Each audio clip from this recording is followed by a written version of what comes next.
Chaka boom boom boom boom boom boom boom boom boom boom boom boom boom boom boom. He's a good boy. My little dog is just like staring right at me with his weird little goopy creepy eye. He's definitely gotten blind. He's a blind little boy is what he is. He's a good boy. I love him a lot. He's my best friend in the world, even though sometimes he can be a little much. Yeah, can't you? Can't you be a little much? But he's a good boy. He's a good boy. Hope you guys are doing well out there. I had a pretty chill day, I should say. Um, not not much in the news, honestly. Not much over this last couple of days, because honestly, it's, and I've been saying it over and over again. It's kind of the same story over and over again, right? Compton, good to see you.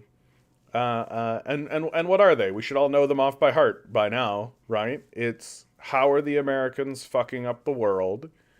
How are the Americans fucking up themselves?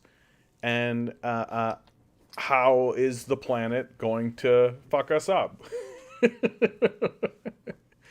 Like that's those seem to be the stories, right? Like if it's not Ukraine, it's Israel. If it's not Israel, it's Yemen. If it's not Yemen, it's Syria, right? There's just like this ongoing, unfolding conflict that I think it's just World War III, right? Everybody's like, "Oh my God, is World War III going to start?" And I'm like, "What are you talking about?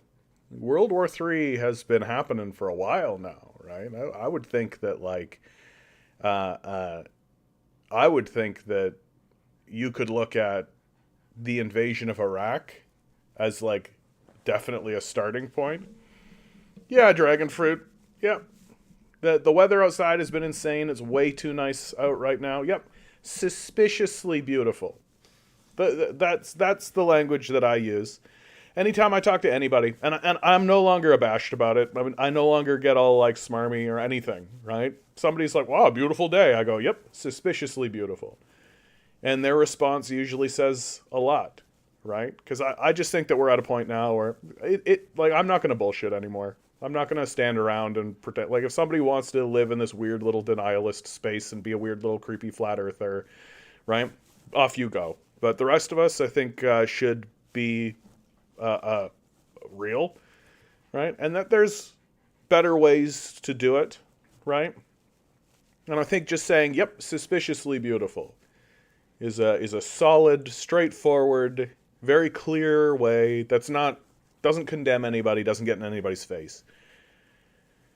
Eric, good to see you. Bread Bunny, good to see you. Eric says you've started to read Das Kapital. Here we go. All three volumes with David Harvey commentary and companion guide. That's a great idea, dude. That is a great idea. David Harvey is a really, really good voice to have in your ear while you go along your journey with Das Kapital for sure. Like, because that's a huge undertaking that you're doing, right? Like that's going to take you like that's literally like undergraduate study is what you're doing, right? You're literally like going and pursuing like a degree in economics with going through the entire works of Das Kapital with David Harvey. Like that's a really huge undertaking.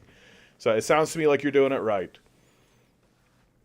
There's something I can't wrap my head around is commodity fetishism.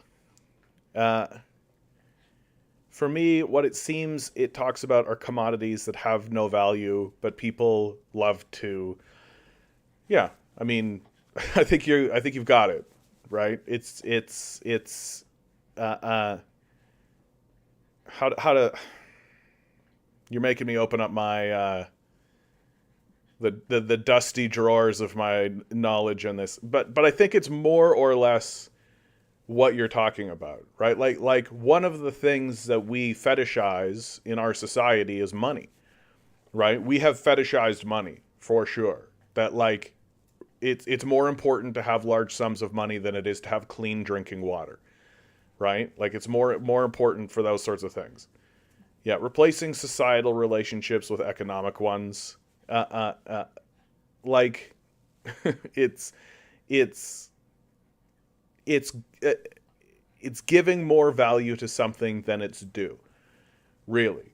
And it's supplanting natural normal relations with this fetishization of whatever item or whatever thing you have come to fetishize.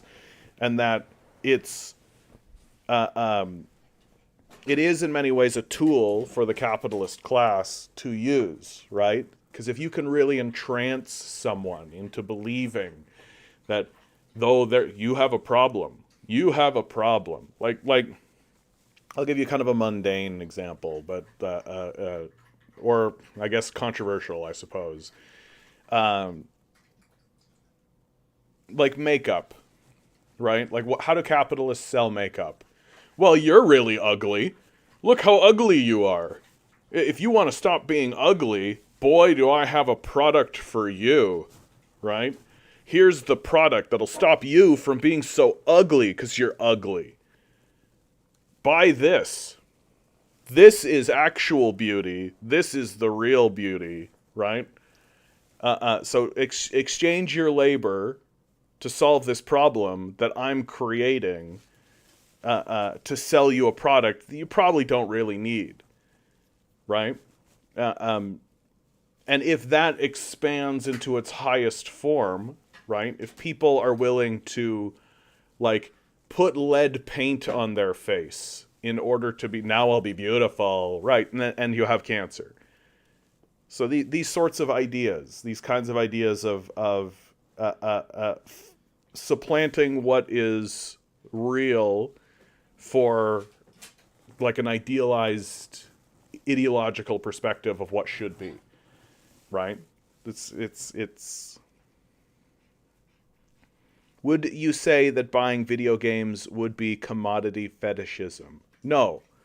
Like, seeking entertainment is not fetishism, right? Like, it's unless you literally are, like, replacing, like, if you have to choose between feed yourself or play a video game, right?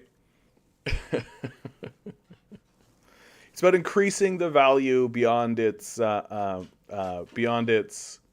scope, beyond it what it is. It's making it more valuable than it actually is, which capitalists will do because they want everything to be more valuable than it is, right? If I can get $1 billion for a toothpick, right? Well, what's the best way to do that? It's to fetishize the toothpick. It's to sell the toothpick as if it is a god for you to worship. And, oh, I need this toothpick or else I'll go to hell, right? Like, it's like salesmanship, right? So, like, a commodity is not, commodities are not by their, and Marx's point with commodity fetishism is that, like, commodities exist and these things exist, but that capitalism naturally fetishizes commodities because it wants to sell you things, right? No, anything can be fetishized, okay? Anything can be fetishized. Literally any item, anywhere at all, right? And just because someone wants to be a collector or someone wants to be that kind of stuff, it's not necessarily meaning that they're engaging in commodity fetishism, right? And commodity fetishism goes beyond, like, one single person's desire to collect stamps, right? Like it's beyond that kind of thing. It's a larger societal phenomenon where items become if a luxury item becomes seen as necessary to be considered a valuable member of the society, right? Like, I'm really trying to think of a really solid example. Like, in the town of Portage la Prairie, Manitoba. Yeah, car culture is like this. That to a degree. Oh yeah, so like these guys that buy these big giant trucks, right? These guys that buy these big giant trucks that they don't need. And why are they doing it? Right? Why are they doing it? They're doing it because they have bought a salesmanship pitch from the capitalists that has tied their ego and their prowess, their manhood, into this truck, right? That if they show up and they're driving a little car, that makes them less of a man and less impressive and less convincing. But if they show up in this big F-1-4 Thunder Cougar Lion Tiger Bird, right? And then they're a real man.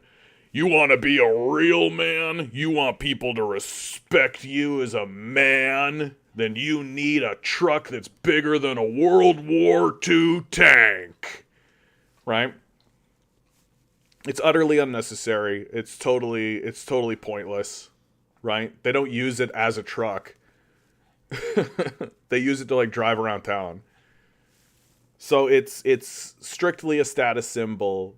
It's clearly taking the idea of transportation and of a vehicle and fetishizing it and making something more of it than it is.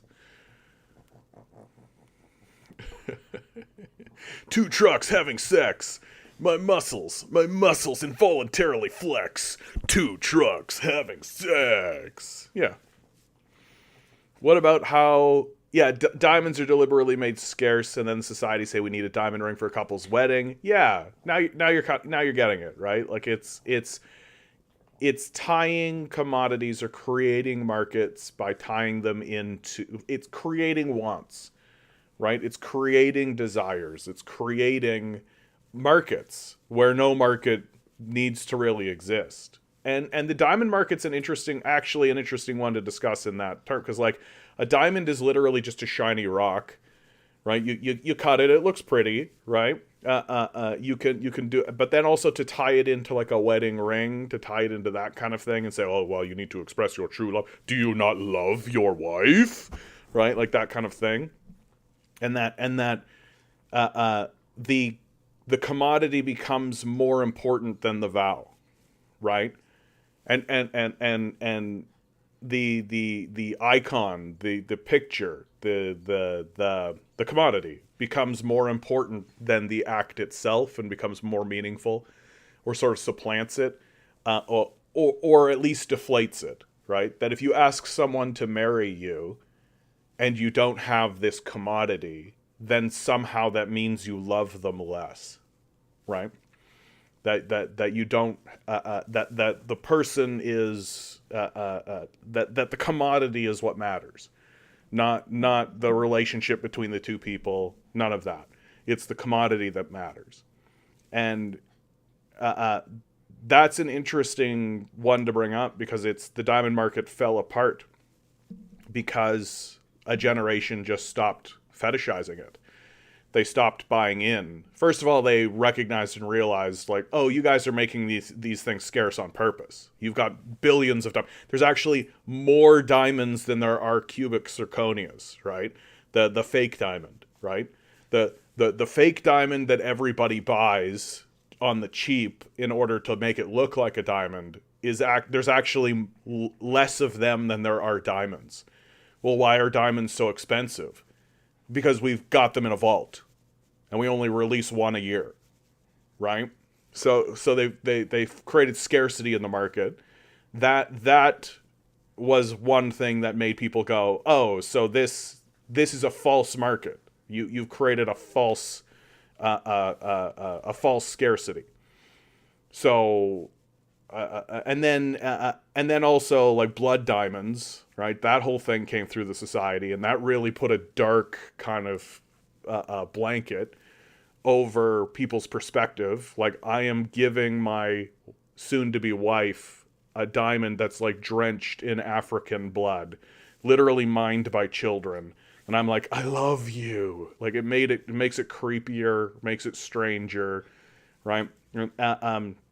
And then finally, like, the institution of marriage itself stopped being kind of viewed as sacrosanct or necessary by large segments of the population. And people just kind of woke up to it and were just like, oh yeah, like, fucking what? Like, what are you talking about? And the whole thing kind of fell apart.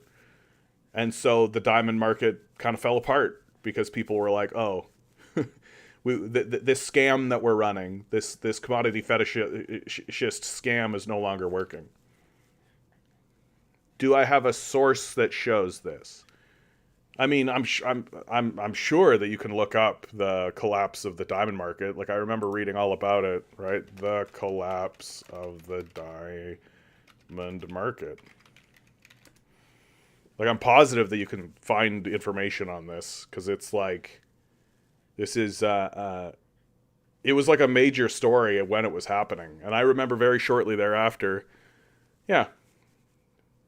Oh, this is 2023 even. Diamond industry faces plunge. Diamond markets are tumbling. Diamond demand selling so fast. Oh yeah, you got lab grown stones now.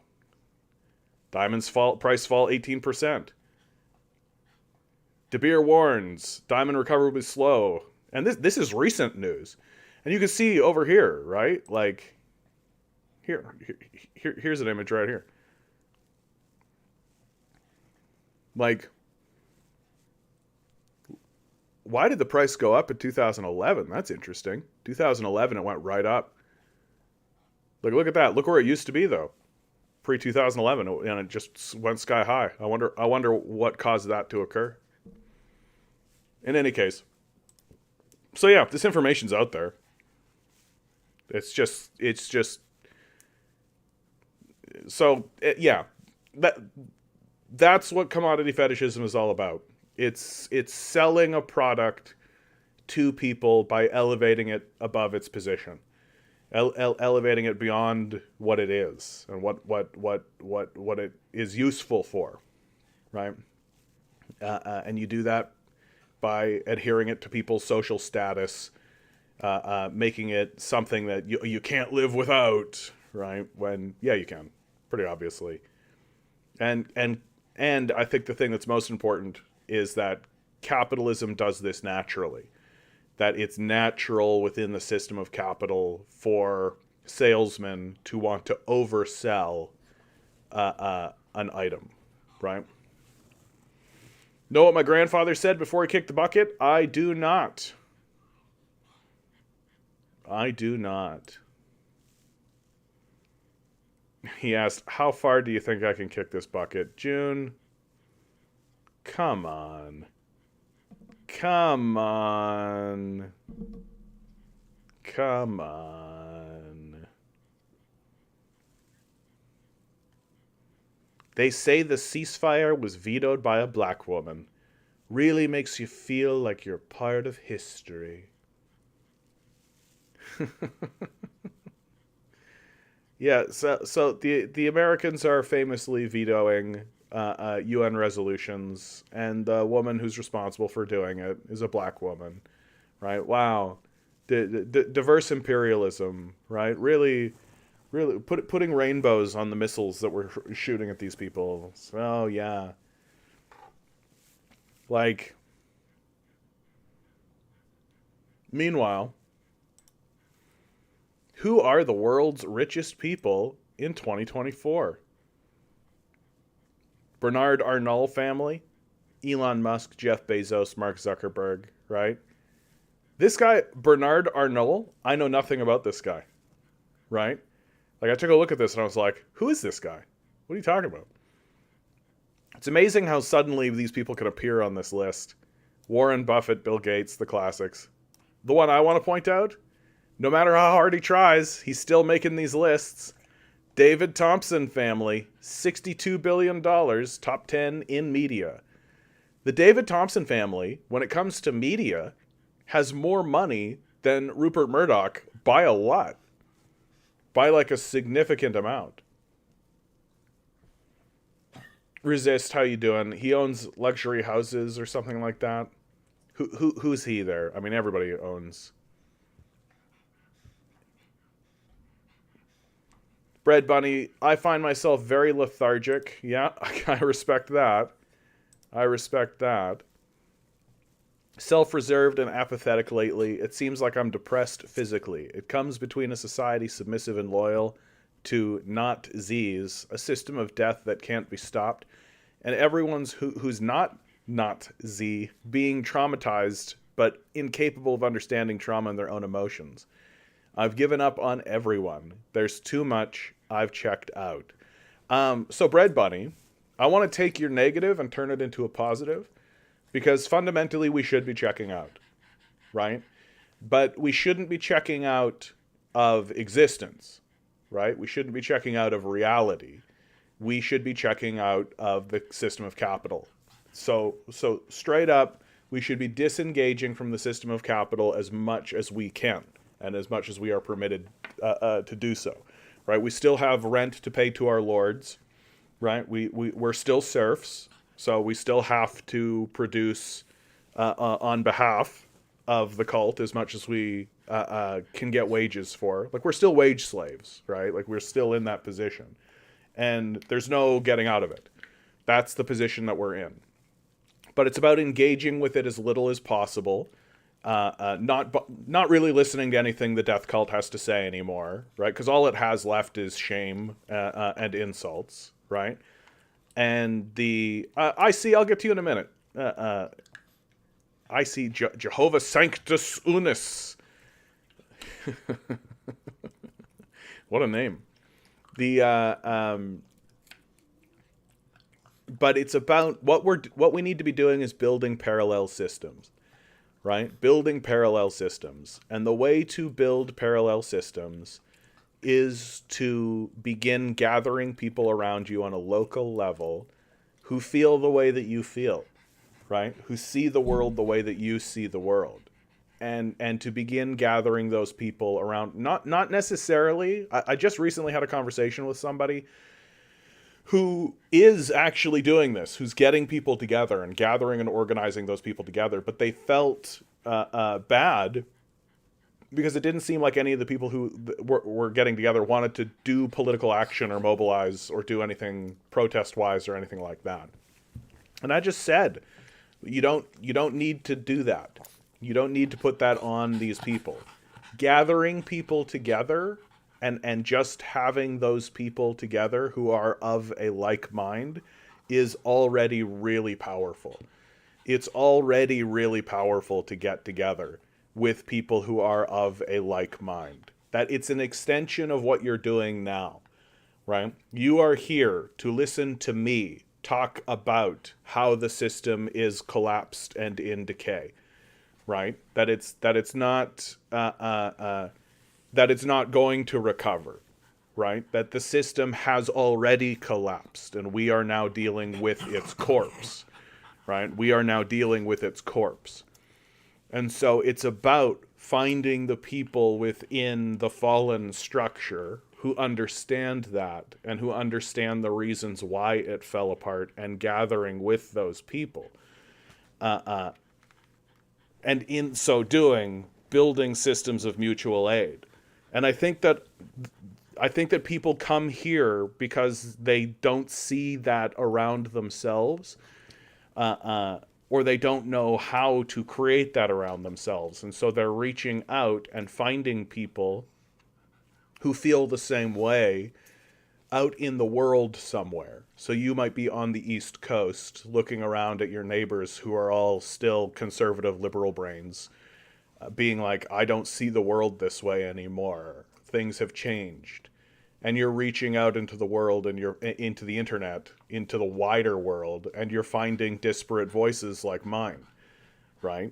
And so my advice is don't check out of reality.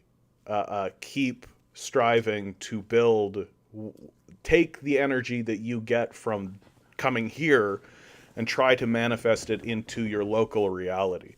Because I almost guarantee that there are people around you, directly around you, who feel as you do, right? But it's difficult to find them. And why? Because they're checked out, right? They're checked out too. They're not living in a they're not going out and partying or doing any like, they're not social butterflies, right? So it's like, I'm always tempted to make a flyer and not say anything communist related on it. Just literally be like, hey, let's create a support group for dealing with this collapsed society. Like, let's create a support group for dealing with this fallen society, because it's not going to recover. It's only getting worse, and it's only going to continue getting worse because the political system has abandoned us. So we should get together and we should talk about what it's like to live in a collapsed, fallen society. That's what I think that we should do. And like everybody's sort of racing around trying to pay their bills and kind of deal with the nature of it. But I don't think there is a space where people can go in order to openly discuss the trauma of what it is to live in a failed society, in a failed, collapsed structure. So to me that's kind of the goal, is to create mutual aid groups locally. Like it's kind of what the churches used to do, you know? It's kind of like people used to go to a place so that they could discuss what's going on in their lives with their neighbors, but the churches have failed us too. Right? Like the system of capital has consumed literally everything and created no spaces for us to be able to do this anymore. And so it's up to us, right? And I do think that there are probably like local groups who we have dismissed who want to facilitate this to a certain degree, right? I think that it's pretty likely. Like when I was in Manitoba very recently, when I was in Winnipeg, there was a church that had a very explicit homeless outreach program, right? That homeless people were like gathered around it and were obviously receiving aid from this church. And I looked at it and I thought, that's what the church should be doing. That's the role of the church. There it is, right? And so I'm sure that you could find some organization or some kind of thing in order to that's sympathetic to this idea. But it's unusual, I think.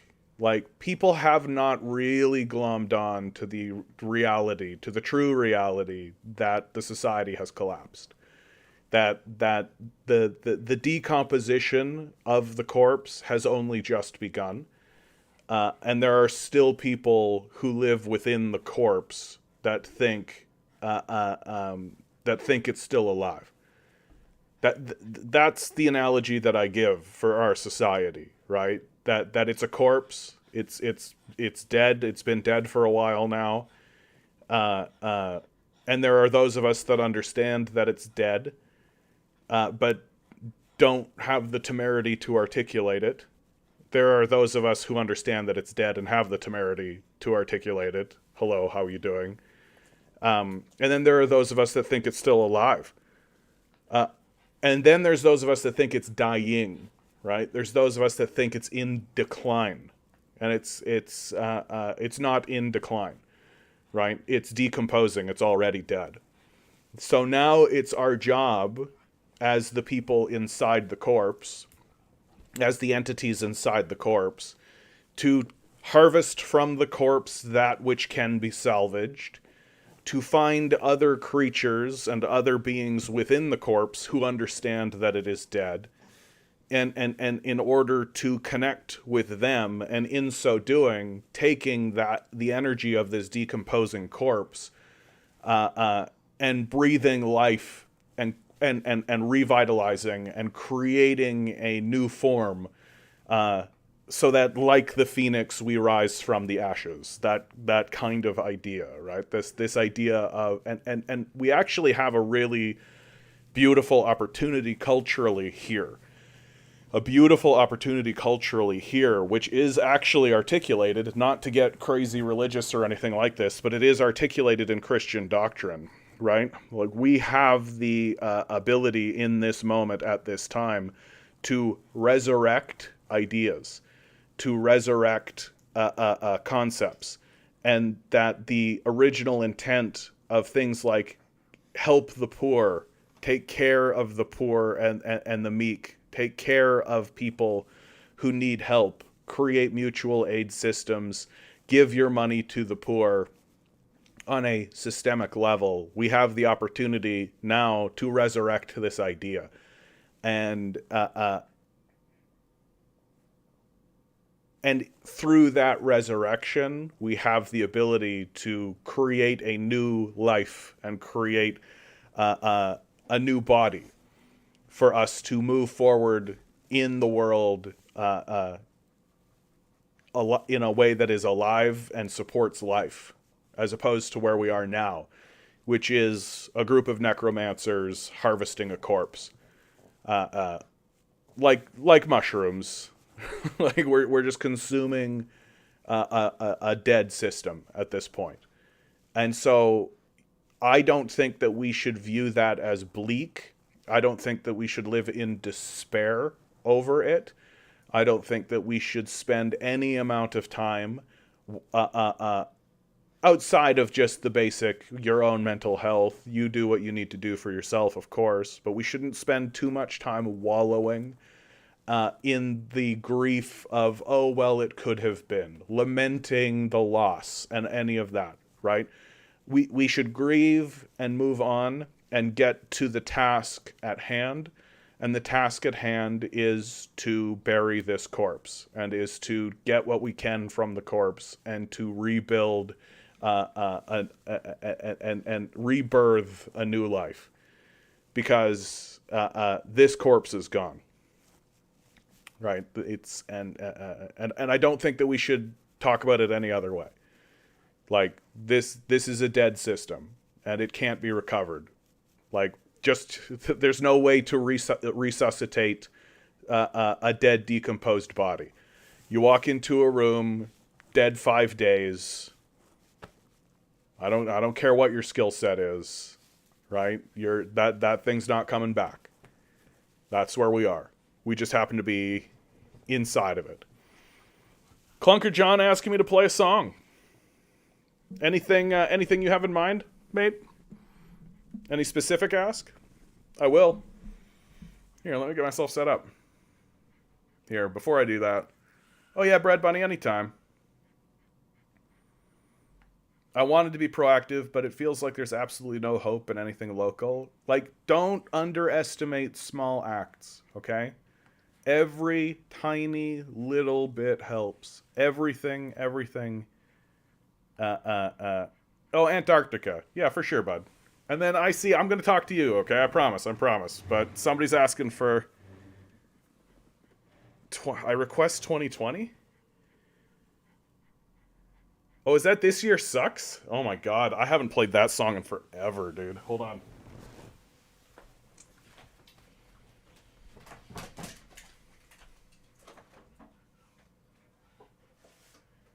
kind of lost a little bit of faith in that song, you know? I lost a little bit of faith in that tune, because I don't think it's...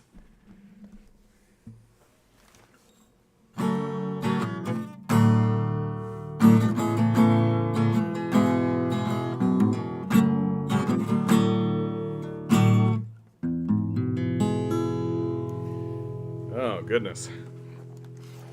Well, hold on.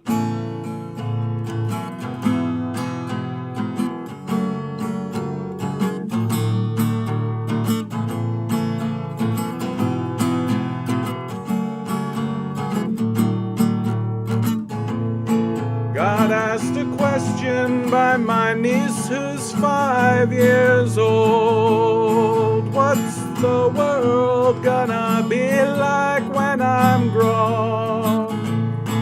I looked up at the crimson smoke-filled sky. I said, what's the harm in telling one more lie? I said, everybody's safe, no one's living in the streets.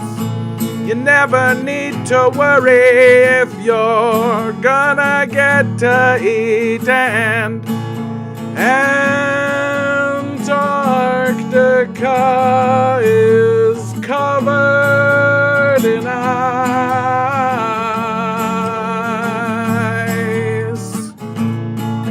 The burning sun won't leave a paper trail. Why work so hard if it's too big to fail? And what's the point in feeding this machine if it won't make the world in our dreams where everybody's safe, no one's living in the streets.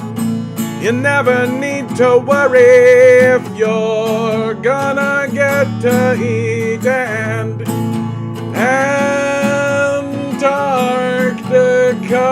is covered in ice.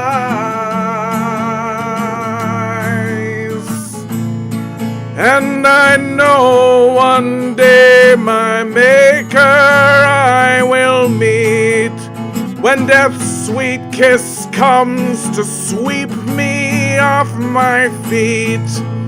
I hope by then we've learned a little more. I'd like this place to be better than before, so everybody's safe, no one's living in the streets. You never need to worry if you're gonna get to eat, and Antarctica is covered in ice.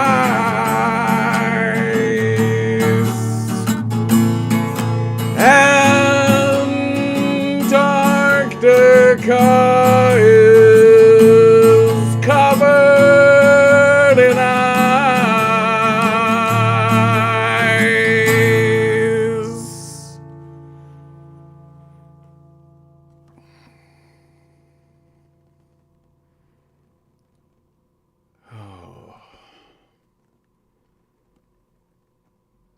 Yeah, these songs are gonna grow up, man.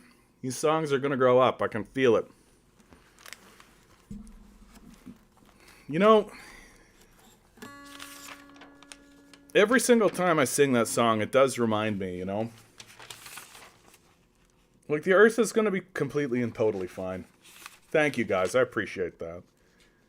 The earth is gonna be completely fine. Like, we're gonna be fucked. But the earth is gonna be completely fine. It might,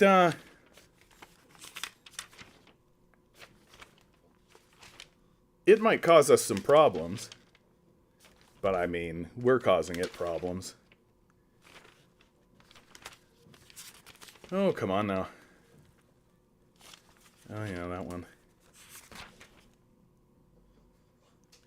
Oh yeah, here we go. Dude, I have not sung this song in a long, long time, so this is gonna be bad.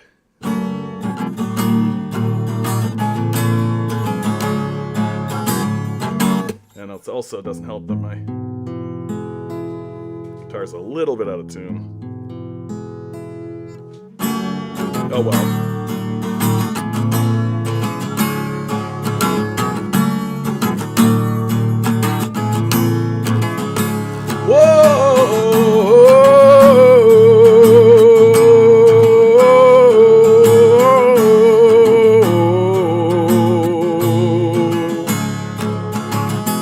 Gotta sleep another night inside this car.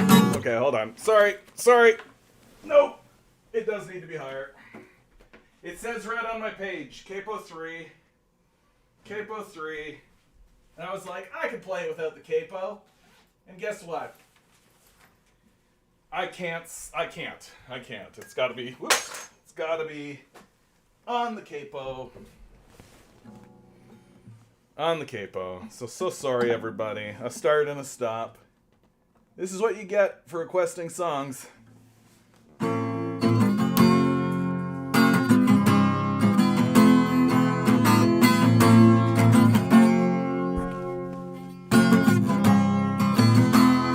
Whoa!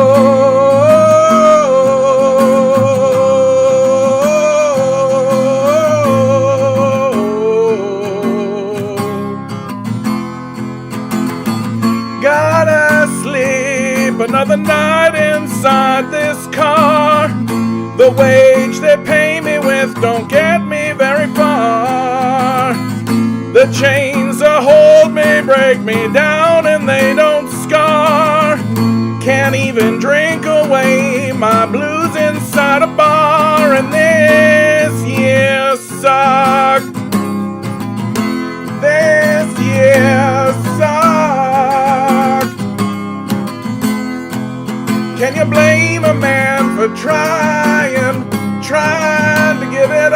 up, and this year sucked.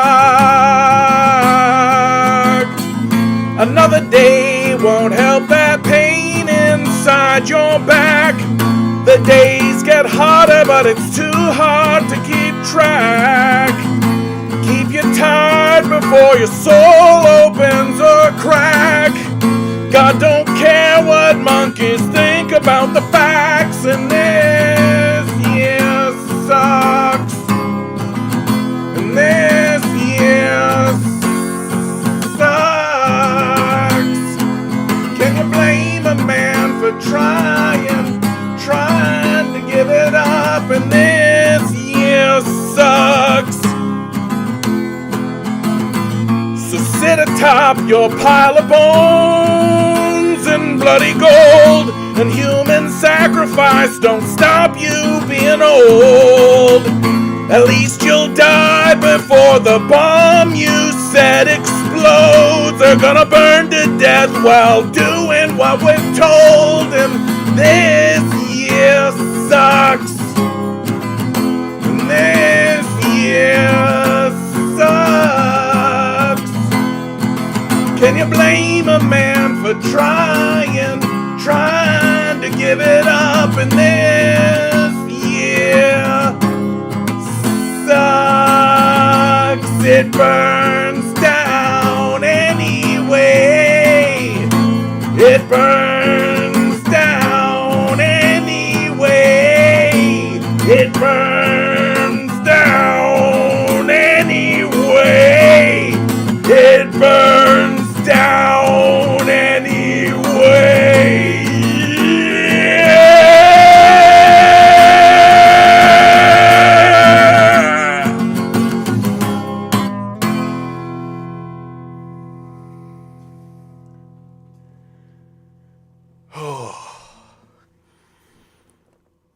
Yeah. Yeah. Yeah. Yeah. Yeah, it's been a minute since I played that one. It's a real young man song, I think. That one. It's like a punk song. And we got a request for Psychopath Nation. Sure. Where are you, Psychopath? I haven't played these songs in a while. I gotta get this thing organized. I feel like I've been saying that for a year now. You know what? I want to play this one. I just want to play this one. This isn't Psychopath Nation, but I love this one.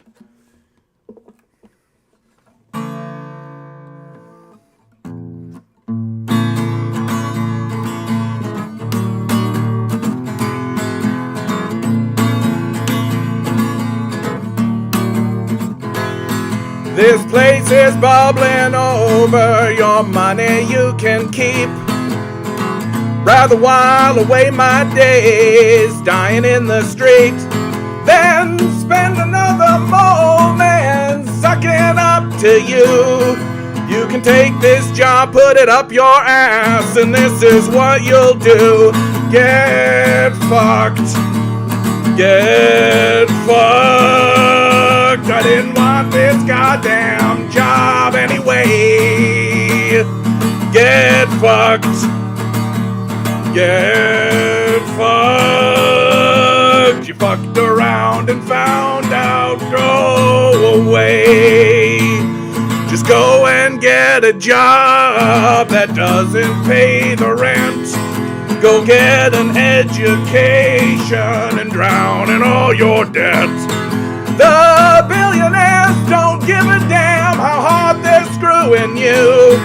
So let's all send a message and tell them what to do. Get fucked. Get fucked. I didn't want this goddamn job anyway. Get fucked. Get fucked. You fucked around and found out. Go away. We're all in this together, so long as you do all the work. Slave away your better days, making money for some jerk. This deal ain't no kind of life, it makes me wanna scream. Let's round these motherfuckers up and get the guillotines. Get fucked. Get fucked. I didn't want this goddamn job anyway. Get fucked. Get fucked. You fucked around and found out. Go away. Yeah, you fucked around and found out. Go away.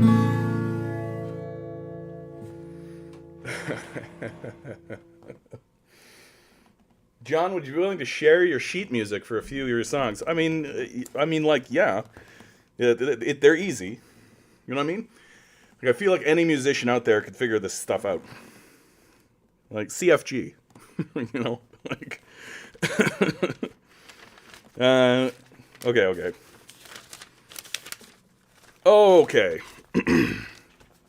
God, I haven't played Psychopath Nation.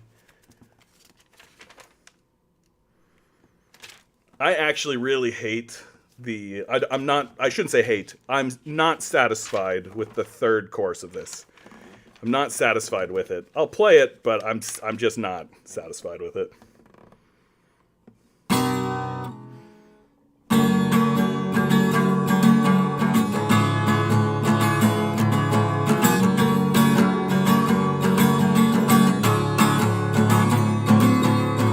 Burn yourself out for dollar bills.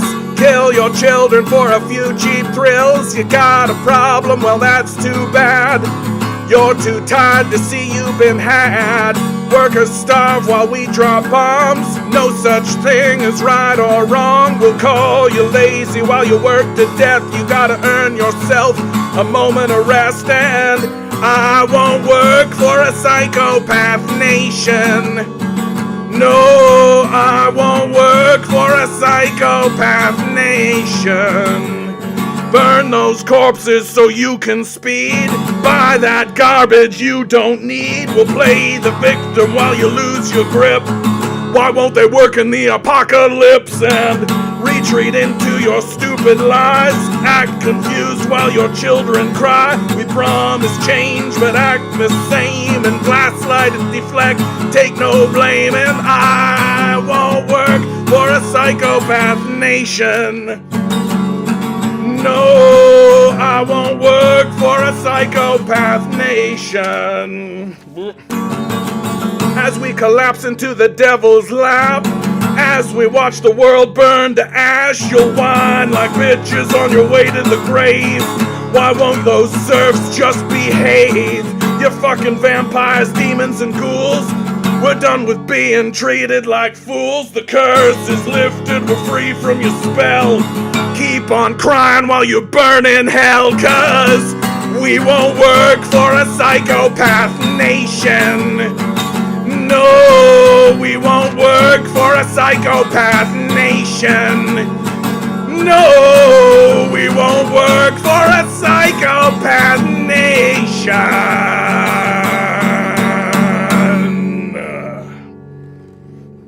No, I take it back. I take it back. And take it back. Third verse is fine. Fine as is. If I'm going to be playing tunes,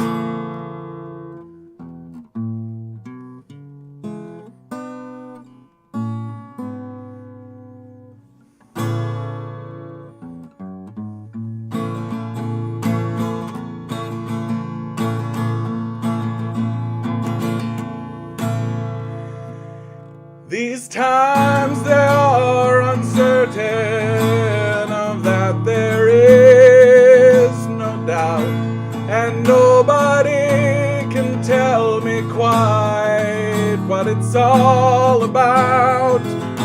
The heartbreak and the loneliness, the chaos and the fear will make even the strongest cry. I wish my ma was here.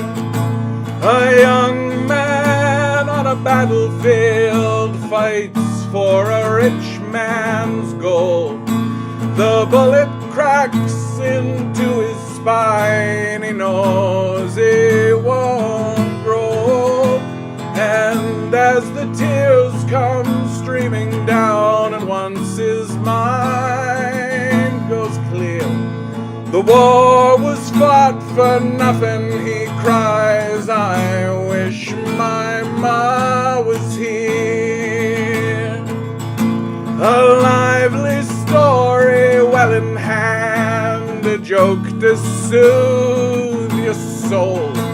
And when it came to arguing, she'd forgive and let it go. And when I cried, she held me, told me it's okay, my dear. And as we face these darkened days, I wish my ma was here. And as we march into the streets, as all the righteous do, we'll raise our voices to the skies. They cannot stop the truth.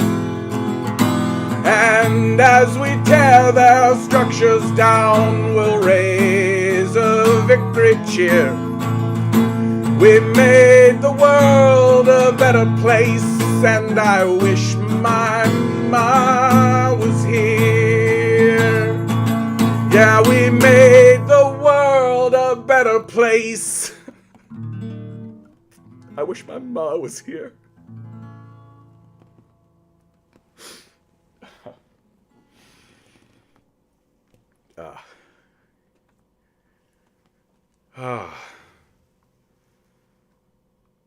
Yeah, one of the things, I definitely just need to make time to do it, and it is about making time, right? And part of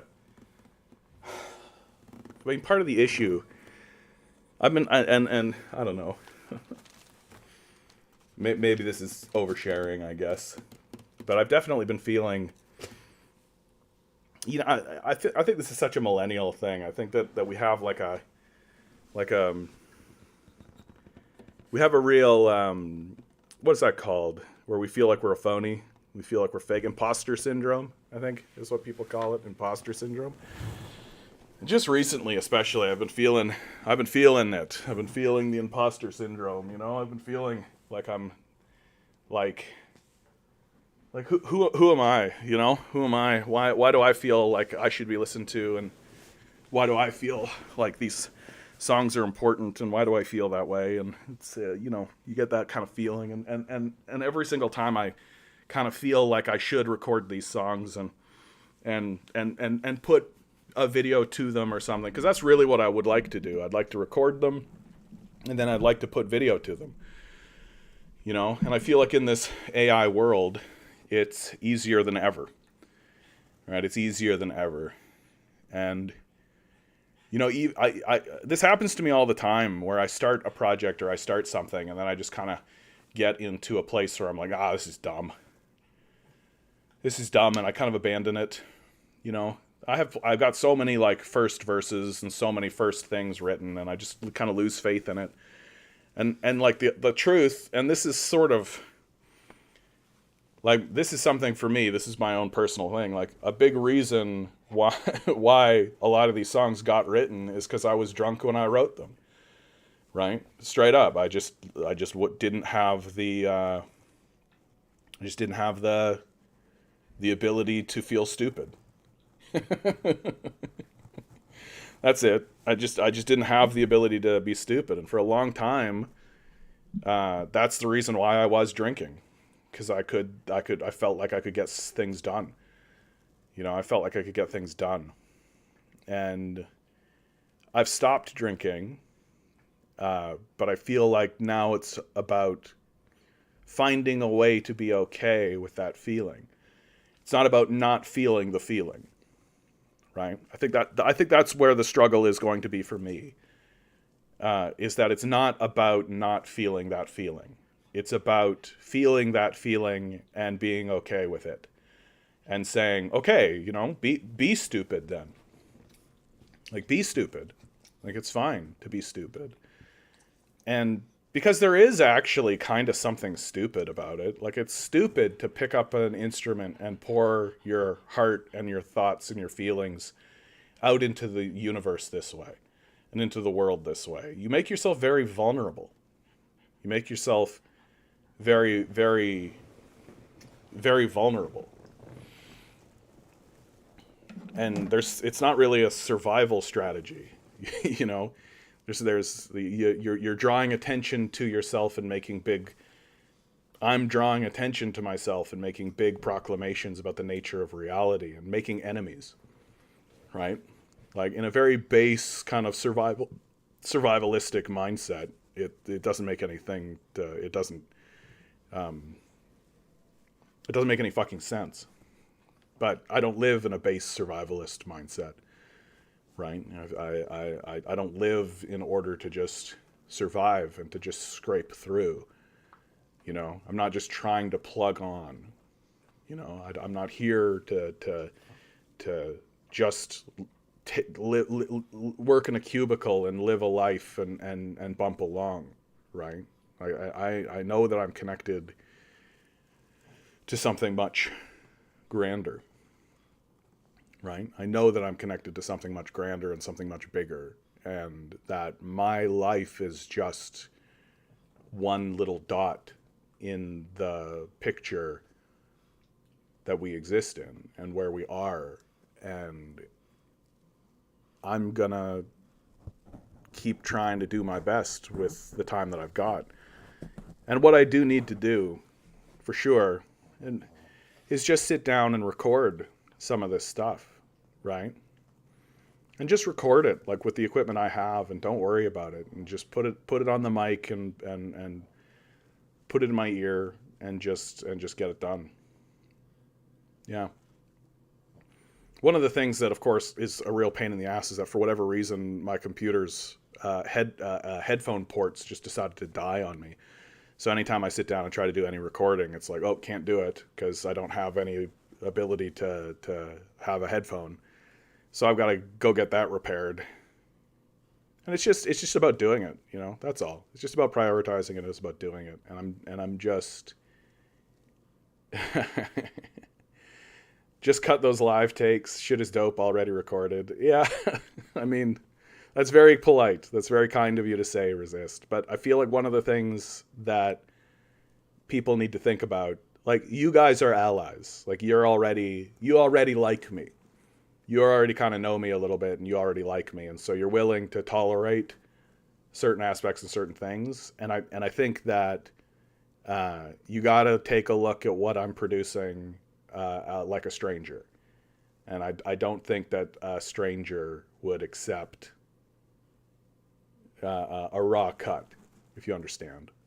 Right? We live in a very, like, the media landscape and the music landscape right now is very weird. It's a very weird kind of place, and it's like very weird things are happening. Like, recently, one of the largest music producers, including like Taylor Swift's music and all this, they just pulled everything off of TikTok. So you can't use it anymore on TikTok. It's like a very interesting choice and a very, like, I wonder why they did that kind of decision. I don't know why they did that, but they did it. And so it's like a very, very strange media landscape right now. And, you know, I want to produce something that's honest and that's true and that represents me. And maybe I'm just putting the stakes too high, you know? Maybe that's just the truth. Maybe I'm just making the stakes too high for myself and making it I'm making it more than it is, you know? Maybe I'm the commodity fetishist now. Maybe I'm fetishizing my own commodity. Did you hear Skrillex won his 9th Grammy? For an electronic artist, that's a lot. Yeah, I don't really care about the Grammys. And I'll tell you why I don't care about the Grammys, because I think that these award shows are mainly political, but the Grammys are especially political. Like, there's lots and lots and lots of times where really, really large people, like Eminem is the one that jumps to my head, have been passed up for awards, and the award has been given to, like, some really unknown kind of a person.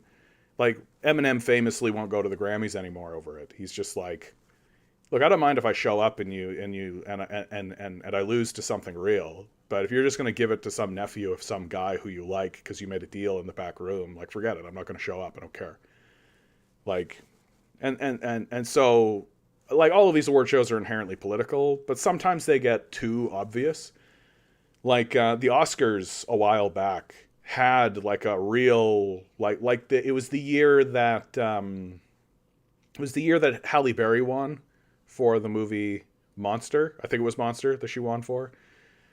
And they gave an award to Sidney Poitier. It was basically like if there was a black person in the category, they gave the black person the award. It was like hooray for black people kind of Oscars, which like you would think from a liberal perspective is like, oh, but they're diversity and inclusion. And it's like, but that's not really diversity and inclusion, right? That's tokenism. You just had 1 year where you gave all the awards to black people and then you just moved on and forgot about it. And like, so you have this kind of like tokenism that gets thrown that way to sort of pretend like you give a shit. But and so award ceremonies and like awards, I get very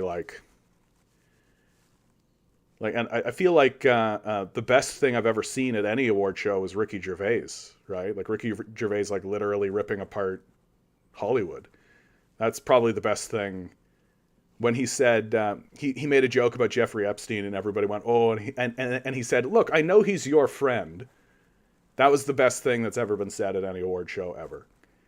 Like, and nobody's ever going to top that, right? Because it'll never happen again.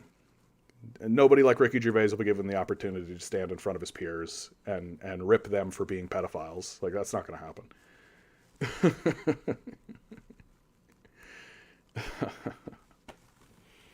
All right. Oh yeah, I feel like I kind of put Psychopath Nation on the back burner, but I think that one should come on back. It's especially poignant right now. I feel like this is a psychopath nation. Like we're for God's sakes, like with what's going on in Gaza, with what's going on in Palestine right now. Like this is a psychopath nation. We're doing everything we can to destroy the planet, destroy our own credibility, destroy our own nation. We're doing everything we can to accelerate the pace by which the corpse decomposes. And like, I had a really nice article here. Yeah, I mean, like Kremlin says Biden calling Putin a crazy SOB debases the U.S. Like, this is where international politics is at now, where people like Putin feel completely comfortable kind of chastising the president of the United States for making like crazy SOB. Like, yeah. And Putin's response is perfect, right? He's not getting huffy. He's not puffing out his chest. He's not saying anything because he's literally just looking at it and saying, what are we doing here, man? What are you doing? What is this that you're doing? Right? Like this is what you think international politics should be about? This is how you think we should be talking to one another? Right? You think that we should genuinely be saying this kind of childish schoolyard stuff to each other? Like you just debase yourself. You just make yourself look childish. Right? And it's the truth. Because I don't think that we are a very serious nation. I think that people in the society can be very compassionate and caring and genuinely want to help each other, right? But as a nation, as a collective, we're very, very unserious. And it's for the very simple reason that the structure of the society is such so that the people who get into the top echelon of the society are just detached losers who don't know anything about anything and have no empathy or compassion and don't see a value in having empathy or compassion. Right? They view the world as a dead, inert object for us to harvest. They view other nations as our vassals, no matter who they are. That everyone should be subordinate to us. And so we walk into the room and dictate terms and expect them to click their heels and say, yes, sir. Right? And it's just not flying anymore. right? And the only reason it used to fly is because we had the capacity to go into those nations and cause a lot of damage and cause a lot of problems. But because we've been doing that, every nation on Earth has been building up their military capacity and building up their military force so that the United States can't really get in there. And in the meantime, the United States is no longer willing to do a draft, is a volunteer force, and their military capacity is dwindling. Like, this is the truth about the United States military, is that eventually what you'll have rows of tanks and rows of planes and rows of equipment that no one can use because no one's using it. Like, there's just no one going to use it. There's no pilots trained. There's no tank commanders trained. There's just not enough people, right? And eventually you just have people who show up, and the people who are training them are going to train them right out of a manual, right? They're not going to be somebody who's actually used this thing, right? They're not going to be somebody who's actually gone around and done stuff with it outside of just, basic training. And they're just going to have a book, and they're just going to read the book, and they're going to tell that guy to read the book, and they're going to put him on a track and be like, okay, move around, you can do it, okay, great. But like they'll never have the force capacity to be able to deploy, and it's all basically boiling down to nobody's joining the military, right? Nobody's joining the military, and very steadily, because of the population decline that the United States is in, there's not going to be anybody to join the military. So it's a society that's consuming itself. The corpse is decomposing. And as it decomposes, right, it's going to leave behind artifacts. It's going to leave behind things. It's going to leave behind stuff, right? That you're going to have situations where you'll have like a United States military base, right? There's a United States military base on some island somewhere, right? And that United States military base just exists out in the middle of nowhere on an island somewhere. And it exists just to be like a depot. It exists just to be a place where ships can come and refuel or whatever. And eventually they'll just fuel to refuel the station. Eventually the ships will stop coming. And the personnel will just be told, yeah, we're decommissioning. And they'll probably say something like, okay, well, can I get on the next boat? And they'll be like, no.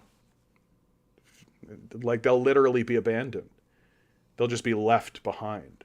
And so you'll have like people who live on this island now who used to be Americans and are just eking out the rest of their living on this island after having been abandoned by the United States.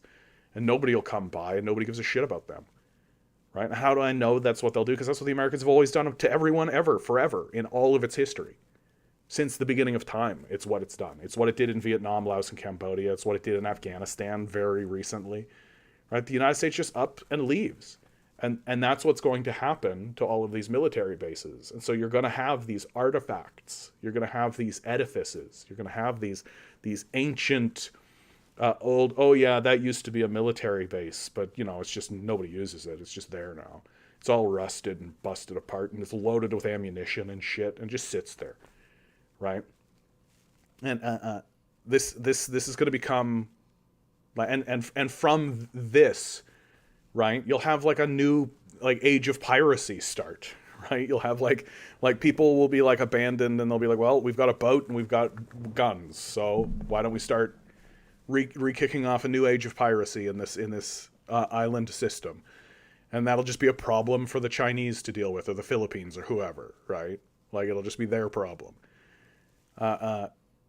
As the United States begins to recede, and as it loses its power and prestige, and as it loses its tax base, as it loses its capacity to even fund any of this shit.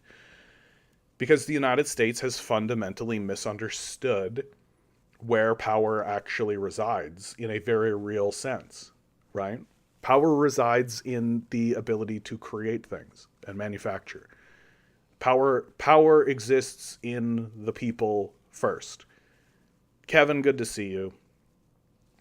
And the United States has forgotten that, if it ever knew it in the first place. And it lives in this kind of space of, we'll use money. We'll get our way financially. We'll use our financial clout and our international rules-based order. Well, most of the rest of the world doesn't give a fuck about any of that anymore. right? Most of the rest of the world has put itself in a position of management, right? That it's just managing the United States at this point, right? We just need to manage this place. We just need to get through this period of time.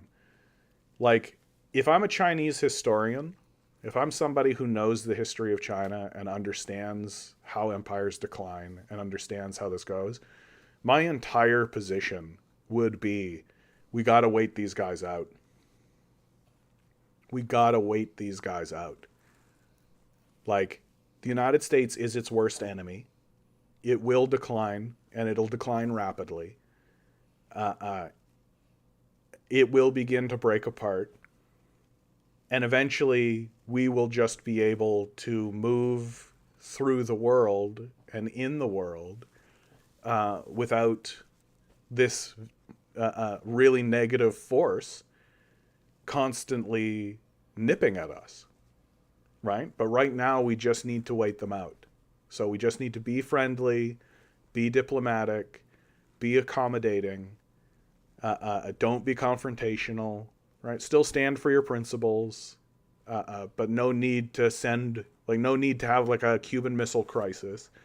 No need to be antagonistic. No need to do any of that, right? Just be here, build, do what you're doing.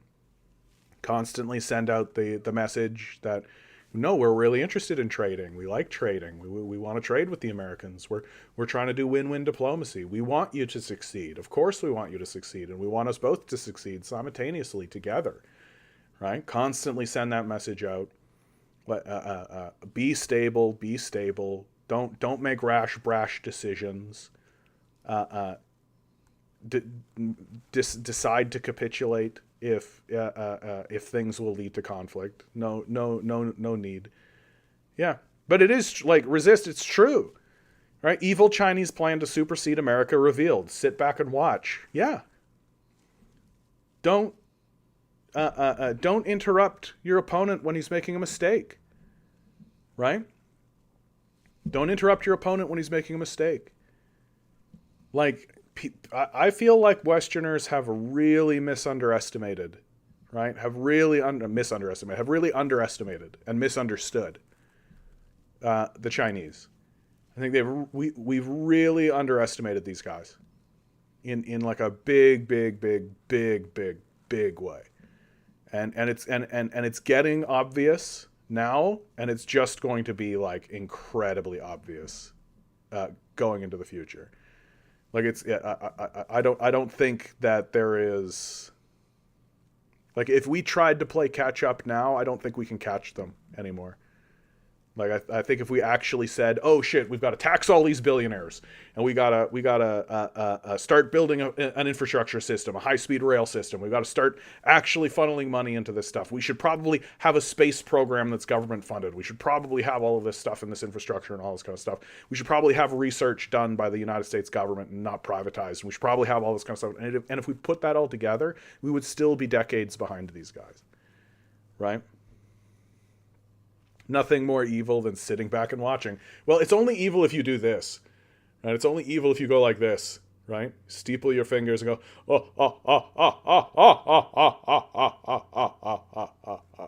then it's evil.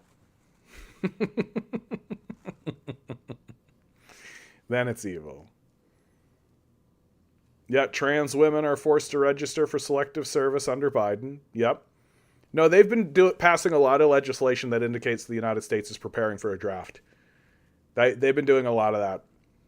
Like, they recently lowered the education standard for joining the military.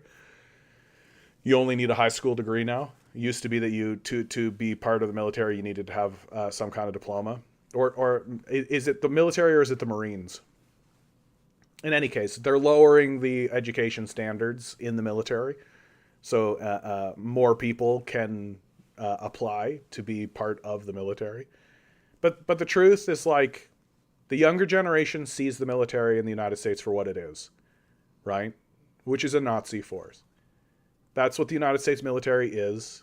It doesn't exist to protect anybody. right? Smiley Butler was right? War is a racket. If you're signing up for war, you're fighting for a rich man's gold. That's what you're doing exclusively. You're not protecting anybody. And so what you're going to end up with, the people who are in the military, and like it's gotten so obvious now, people can't, like, I mean, people can deceive themselves into anything, right? But it's just gotten so plain, and it's just so clear now that what you're going to end up with is a military force that's just made up of total psychopaths. Just people who are literally like, yeah, let's go over there and steal their gold and kill their children. Like, that's what you're going to end up with. And those people are going to come back and they're going to run for office and they're going to win. Like, it's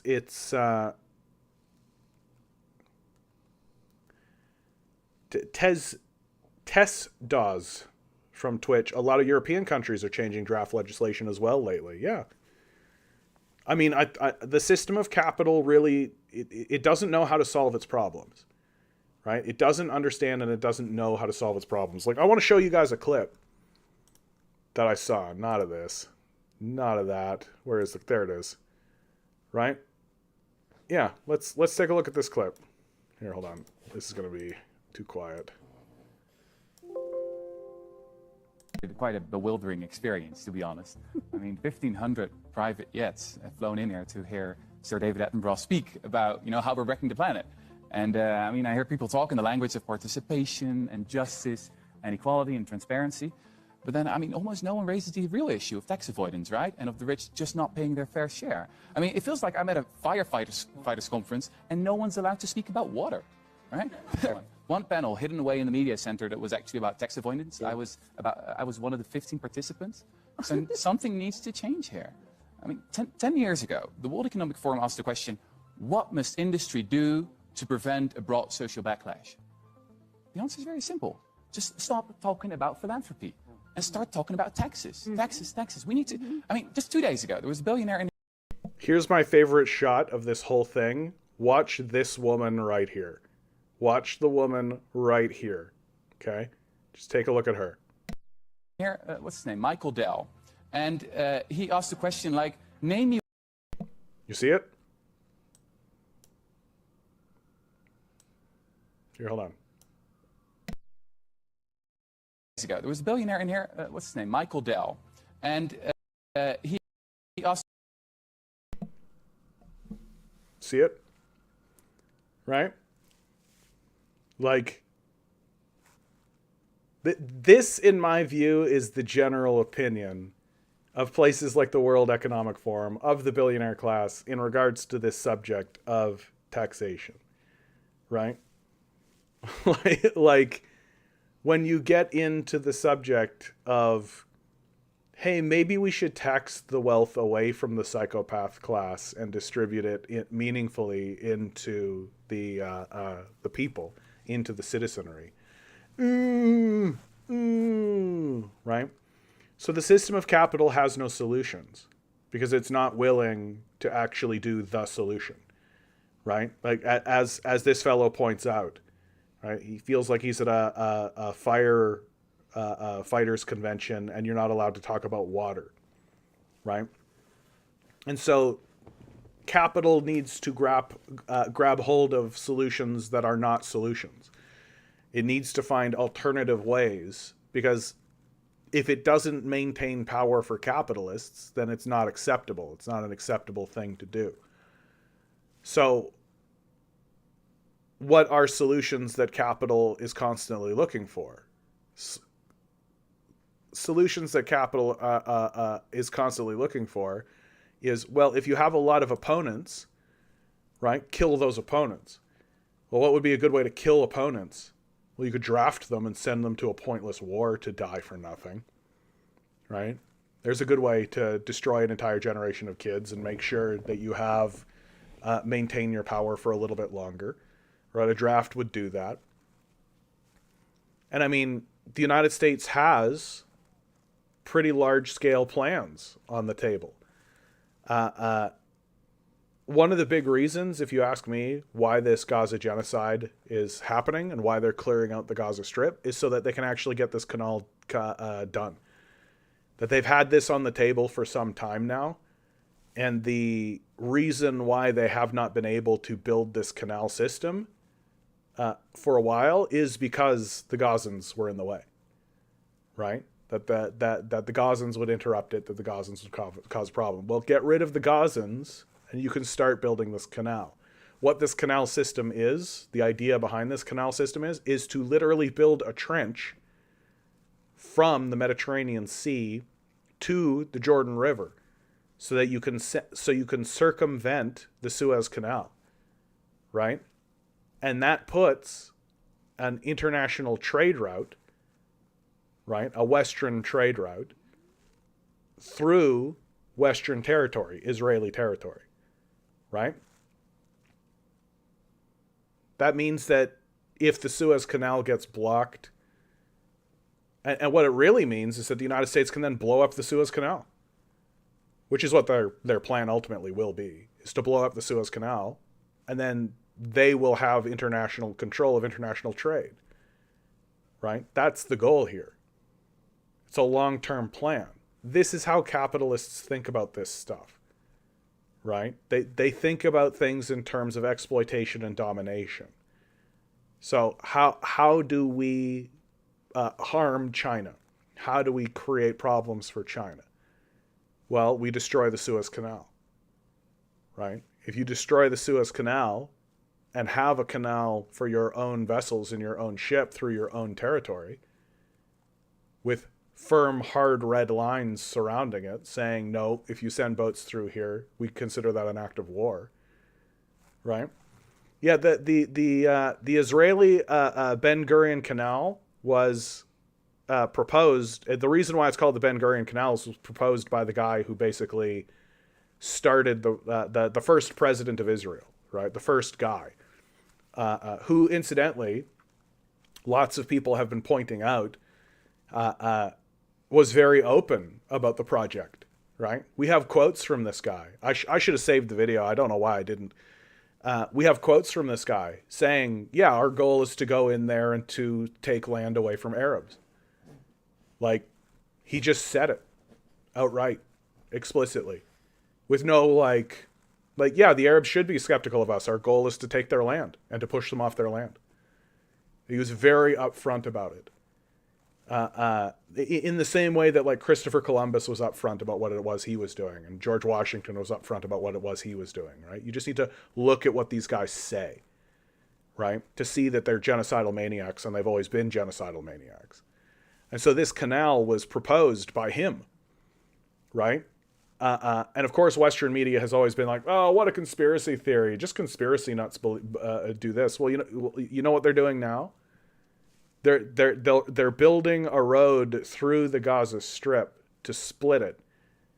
And a lot of people are saying, yeah, that road is what they're building to begin the process and to facilitate this project, to start breaking ground for this project. Yeah. Here's the West Stream project, the proposed Ben Gurion Canal and the Israeli Canal Project. It's no new revelation. In July 1963, the U.S. Department of Energy and the Lawrence Livermore National Laboratory created a classified document that outlined a plan to use 520 buried nuclear explosions to help in the excavation process through the hills in the Negev desert. The document was declassified in 1993. The project would connect the Gulf of Aqaba to the Mediterranean Sea. David Ben Gurion, after whom it would be named, is considered the founding father of Israel and was the first prime minister of Israel. The canal would rival the Suez Canal that runs through Egypt, which has many disturbances in its history, such as the closure of the Suez Canal and the blockage due to a large ship capsizing in 2021. It would be almost 1/3 longer than the Suez Canal. The cost of creating the Israeli canal is estimated to be between $16 to $55 billion. So like almost nothing. $16 to $55 billion, that's fucking nothing, right? On the scale of the United States economy. So yeah, it would represent more than just an artificial infrastructural marvel, but would be a major shift in global maritime trade dynamics. Significantly broader than the Suez Canal, its design intends to usher in a new age of maritime efficiency, accommodating an increased volume of ships. Because it would be built on hardier terrain than the sand in the Suez, the canal will permit a two-way traffic, allowing vessels to transit in both directions concurrently. This project isn't just a logistical enhancement, it is to be a profound assertion of Israel's intention to become the fulcrum of global maritime commerce. Speculations have swirled regarding Israel's motives behind the West's and Israel's deeper narrative potential. It would directly be contesting the Suez Canal's long-standing dominance. The stage is set for Western powers to wrestle financial and geopolitical control from Egypt. The Suez Canal sets a new record with annual revenue of $9.4 billion for the fiscal year that ended June 2023. This shift isn't about diversifying revenue streams. It's an overt strategy to reorient the balance of power itself. A canal closer to the Egyptian border would offer unparalleled military advantages of a defensive canal obstacle, fortifying Israelis' defenses and providing a buffer against potential threats from the south. Such a strategic edge in a volatile region would reshape the balance of power. And, like, let's be real, like, the United States, once this canal is up and running, they'll blow up the Suez Canal. They have no problem with that. Like, they'll just blow it up. And they won't even try to pretend like they didn't. They'll just be like, oh, the Suez Canal, a bunch of bombs went off. Oh. Right? They'll just keep sending ships down the Suez Canal with explosives in it, and they'll just blow it up. That's how the United States is.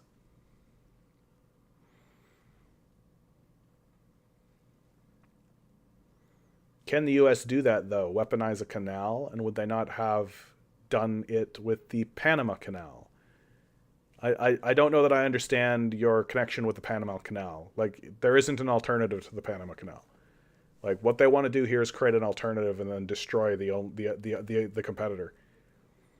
Has a new bookshelf. Good to see you. What re-education methods can you imagine being effective to supremacist, pro-imperialist civilians? Yeah, like what re-education methods? Like, first of all, you have to, they have to be willing to be re-educated. Like, that's the big one, right? So to me, it's about chipping away at their confidence in their worldview, right? The thing about fundamentalism, right, is that it believes itself to be a complete worldview in all cases. Whatever the fundamentalist believes in, they believe that that worldview is completed and totally justified and explains all things. So in the case of supremacists and pro-imperialists, right? Like, they believe that their country or their people are the greatest that have ever lived. This is the greatest civilization. Things that break that apart are when the empire acts in a way that is overtly and obviously unjust. Things like the Iraq War, right? Like, the Iraq War was the very definition of an unjust war. It was premised on a lie, weapons of mass destruction, right? So it was premised on a total falsehood. The reasons for going in were childish. The United States literally said to the entire rest of its own allies, "You're either with us or against us, and we're going to go in without you." These moments chip away at the idea that these worldviews are positive and have benefits, and allow us to live in a peaceful world.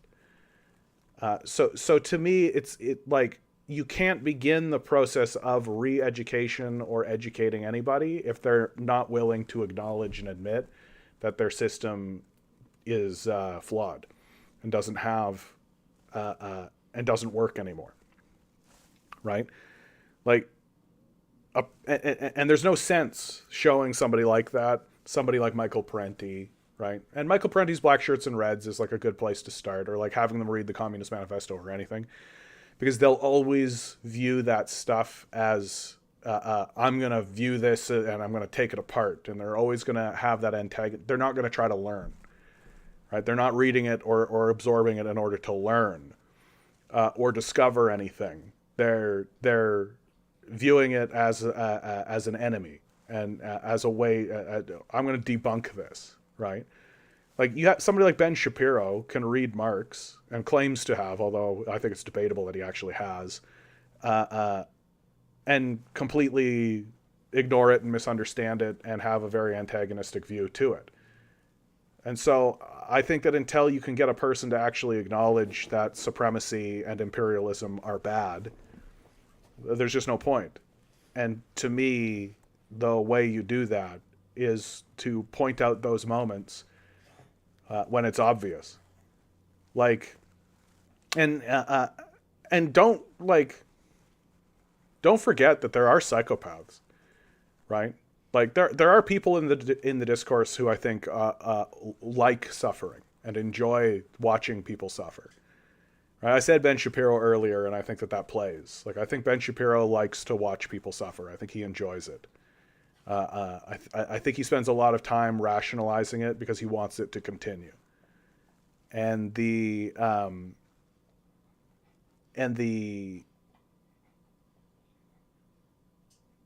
so if a person can't be swayed by the like obvious, right? Like the invasion of Iraq is like as obvious as it gets. Like it really doesn't get more obvious than that. That like for no reason, with no Cassius Belli, against the wishes of their own allies, the United States murders 1 million people and steals a bunch of oil. Like this way of thinking is working. You think? You think this is happening? And if a person is unwilling to say, you know what, yeah, that's the problem, right? Then they might just be a fucking psycho, right?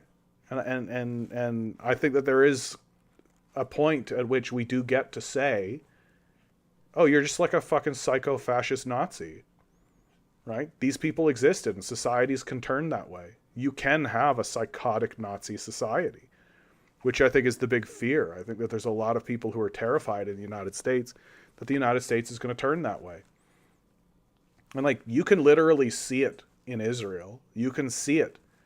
Like the IDF keeps posting videos on TikTok talking about how much they love to kill children, how much they love to murder people, how much they love to commit genocide.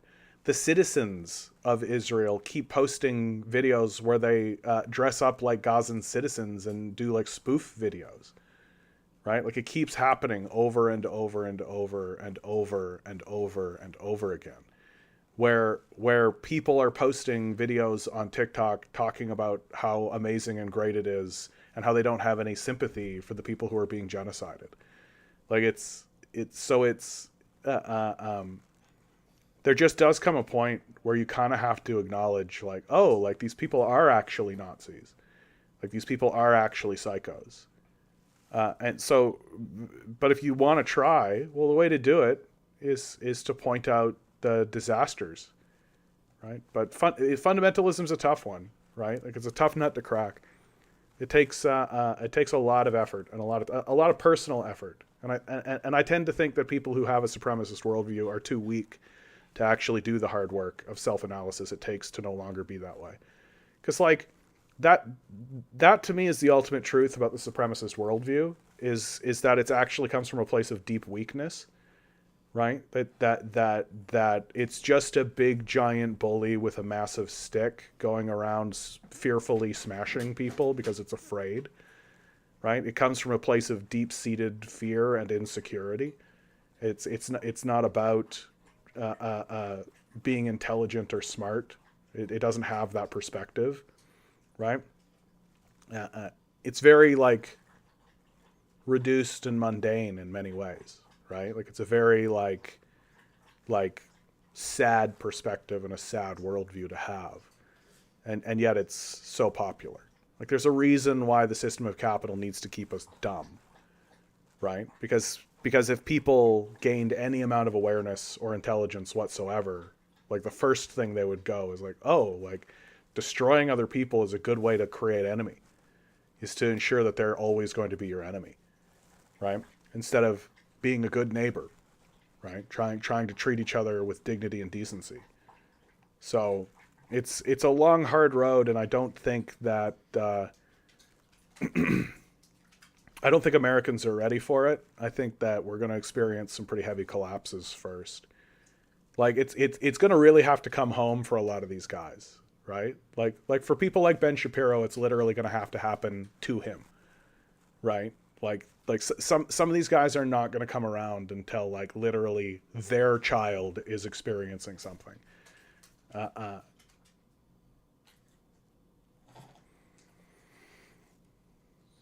Has a new bookshelf. You have Yemen Houthis to stop traffic for good if it's going to happen. I mean, the Houthis have been pretty baller this entire time, honestly. Like, I read an article recently that the Israeli economy has shrunk something like 20%. Like, that's pretty crazy that the Israeli economy has shrunk like 20%. One of the things that I really want, like, I was just talking about how kind of stupid everything has gotten. A major Alabama hospital is pausing in vitro fertilization treatments after the state court ruling that frozen embryos are the legal equivalent of children. So, like, this is, like, I don't know that there's going to be a bottom to this, you guys. Like, I don't know that there is going to be a bottom to the stupidity that we're going to see. Things are just going to get really, really, really, really dumb. Like, so the Supreme Court, I don't know if it's the Supreme Court or just the state court, but a court in Alabama ruled that frozen embryos are the legal equivalent of children. So does this mean if I have a fridge full of frozen embryos, I can declare them as dependents for tax purposes? According to the law, the answer is yes. So either the state court is a bunch of religious nuts who don't give a fuck about the law at all and just want to pass through their religious bullshit, or this is a tax avoidance scheme, right? And it might just be a little column A, little column B. This is so stupid. It can't really even be articulated how stupid this is. And this is the level that we're dealing with now, right? We're dealing with people who genuinely think that tiny little cells, right? Little tiny cells, right? Are the same as children.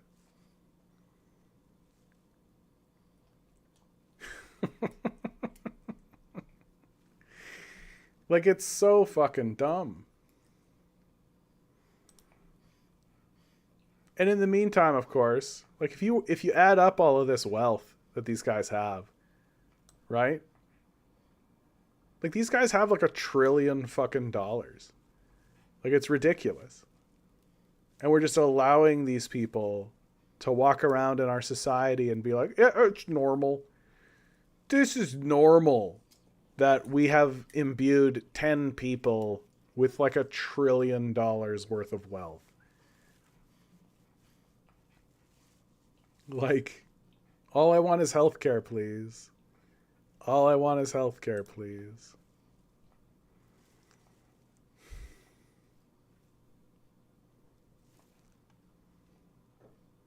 I hope you guys are all doing really well out there. So let's turn to Canadian news. Conservative MP says he trusts porn companies won't leak digital IDs of Canadians who visit porn websites. So, for those of you who don't know, Pierre Poilievre's Conservatives voted to introduce digital IDs for porn users. One of Pierre Poilievre's Conservative MPs says Canadians who visit porn websites can trust companies won't leak their personal information or viewing histories if a plan to mandate digital IDs for porn websites becomes law. According to Conservative MP Garnet Genius, the invisible hand of the free market would prevent such data breaches from ever happening in the first place. Because we've never seen any company sell our data in spite of their statements saying otherwise. This week, Conservative leader Pierre Poilievre raised eyebrows after affirming his party's support for controversial legislation introducing a digital ID system to verify the identity of anyone accessing pornography on the internet.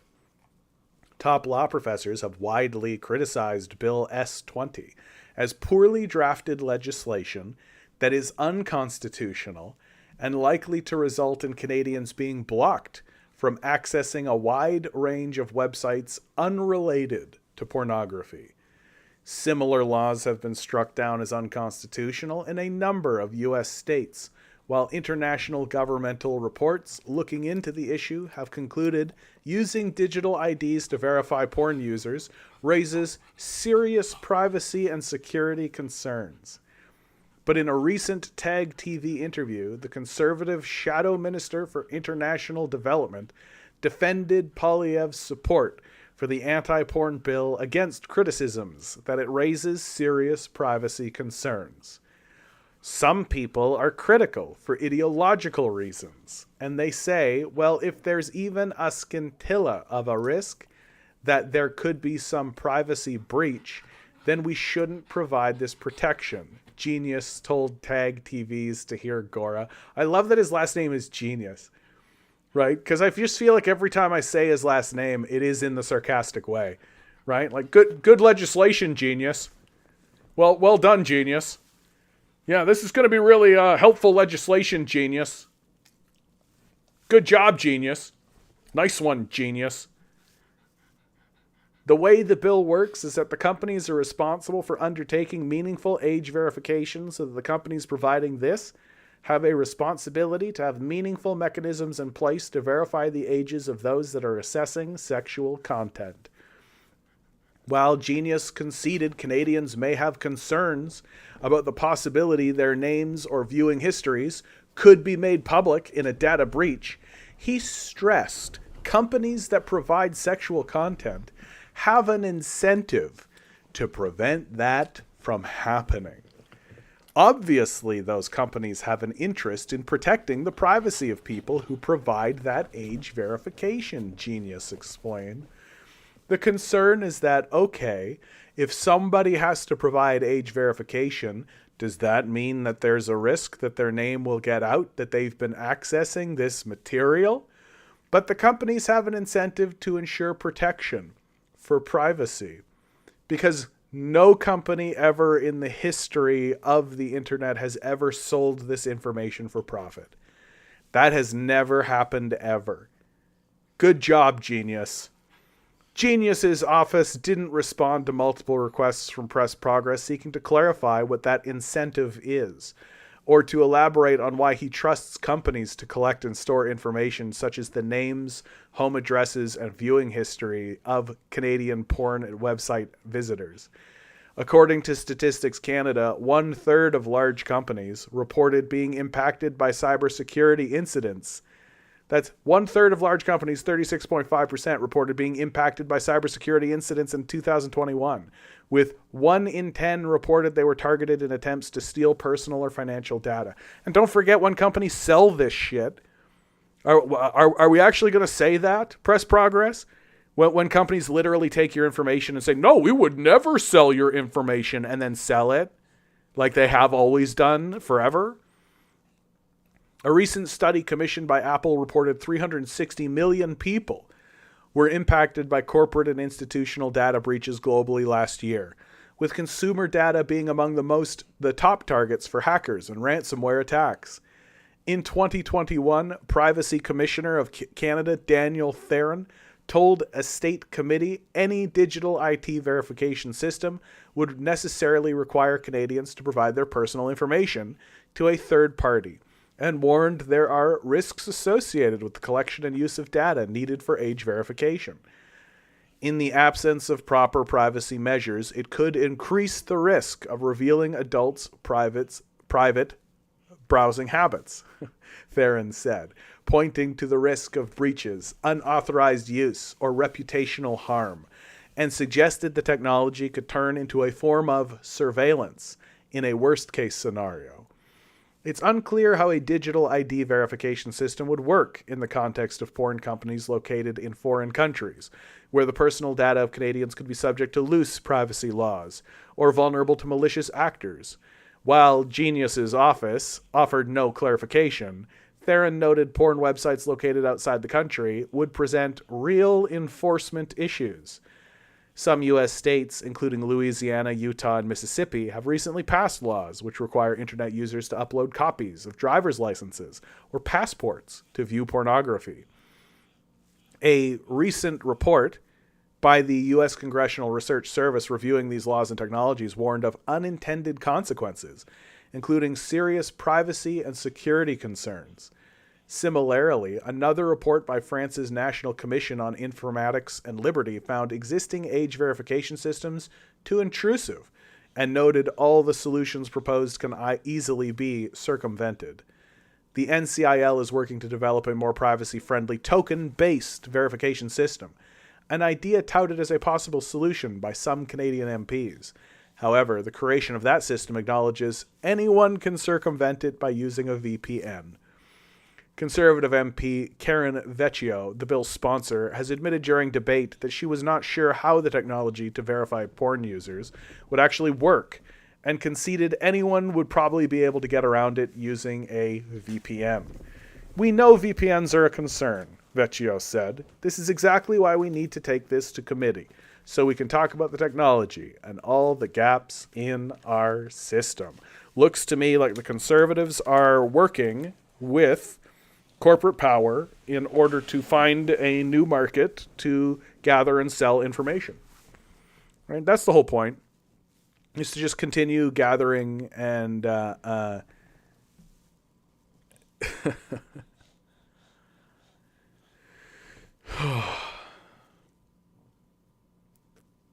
protecting the children.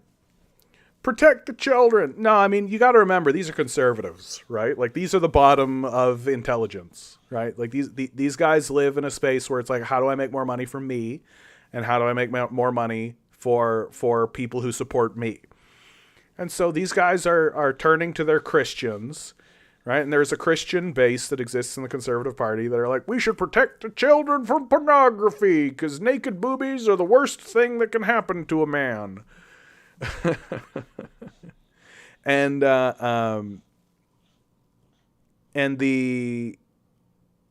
so they're taking that and they're placating these people while turning to their corporate owners, the people who actually own them, and saying, hey, we could find a new revenue stream for you here. There's a good way to gather some new information, right?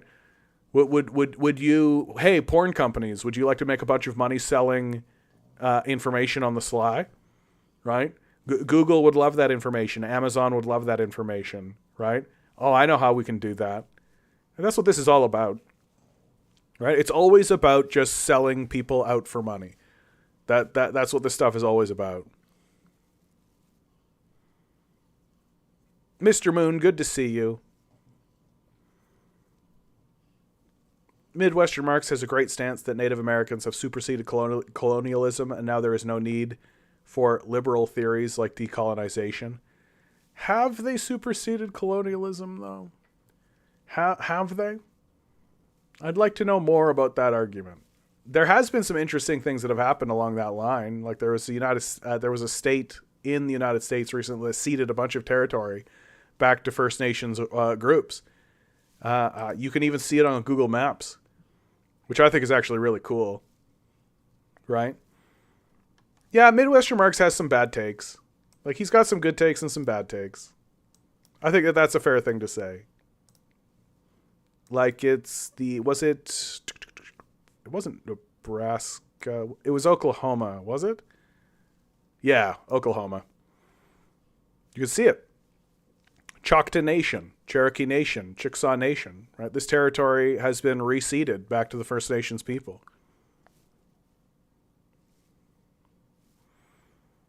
So the idea that it can't be done is obviously false, right? Like, it's very clearly and obviously false. And like, if I'm not mistaken, it's literally like Oklahoma City. Yeah, it's like the river here is the border. Oklahoma City stays within the power of the state of Oklahoma. I assume that like the state still has jurisdiction over these, but that these territories end up being like municipalities.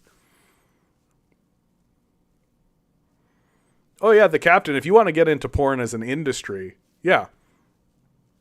Like, but what's so funny is like, whenever I take a look at the porn industry and everybody's like losing their mind about the porn industry, I'm like, yeah, that's like literally every industry. You're just upset because it's affecting like sex. Like, sex makes it like scary and difficult for lots of people. But when you actually take a look at what's going on, it's like, yeah, it's the same. It's the same activities. It's the same exploitation. It's the same stuff, right? And if that makes you upset, then you should be upset at labor laws generally, because labor laws generally are pretty brutal.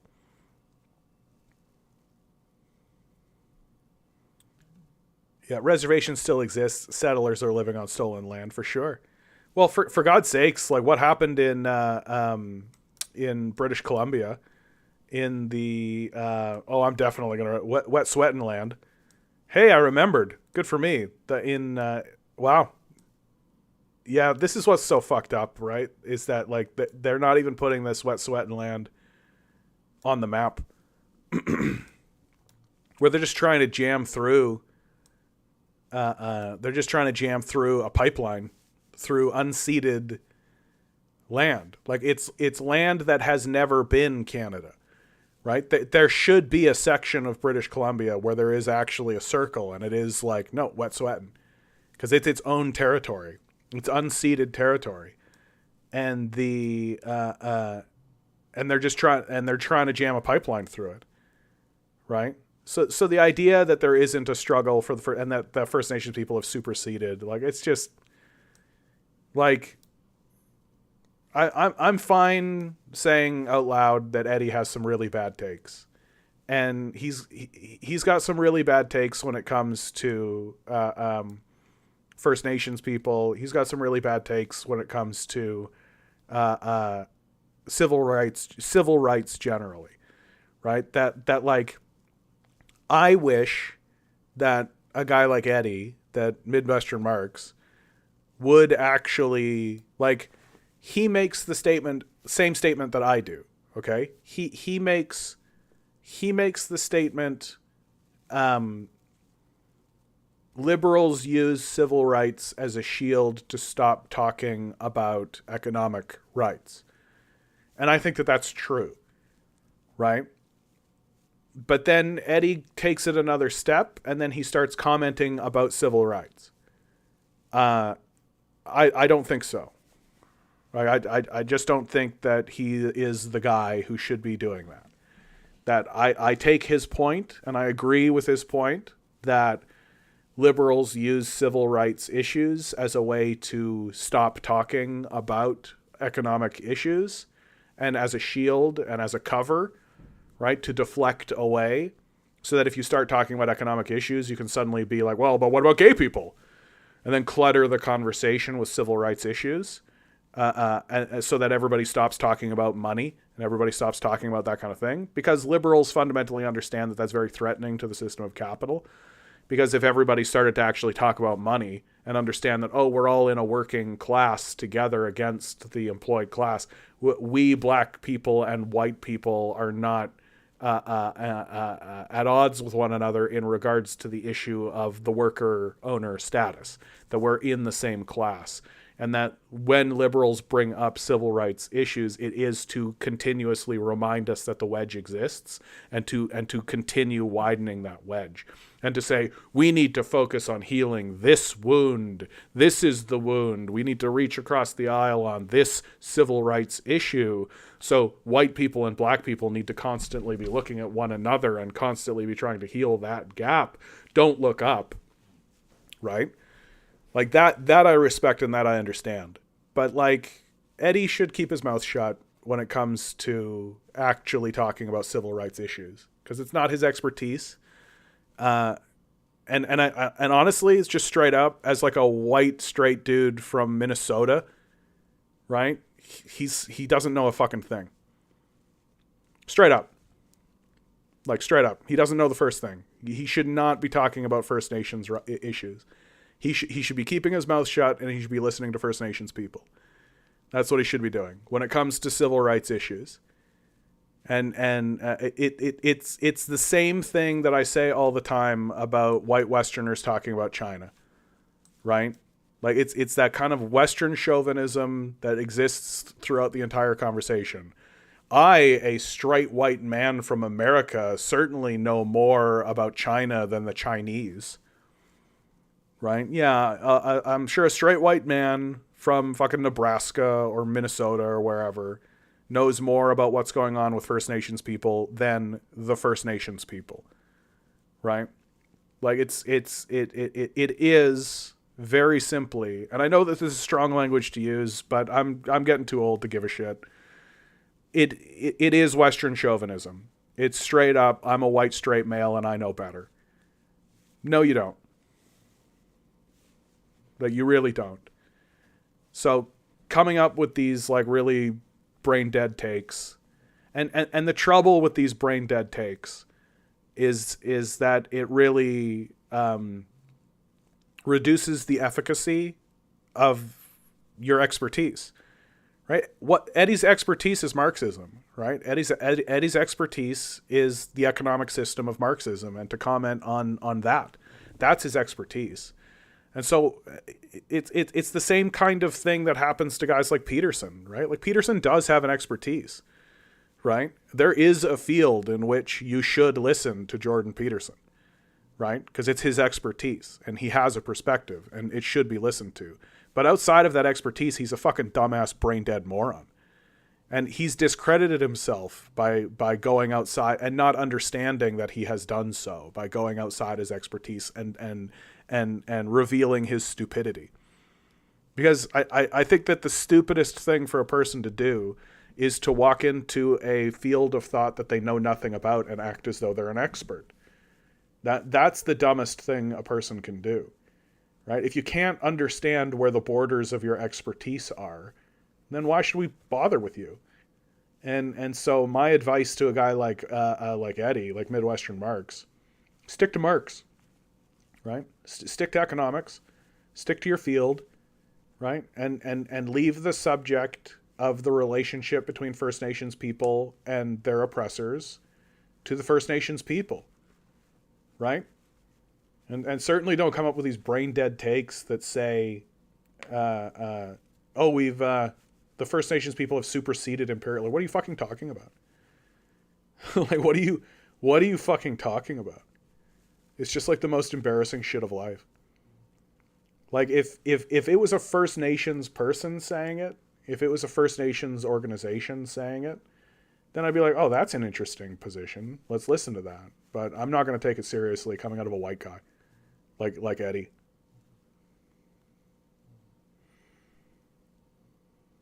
Yeah.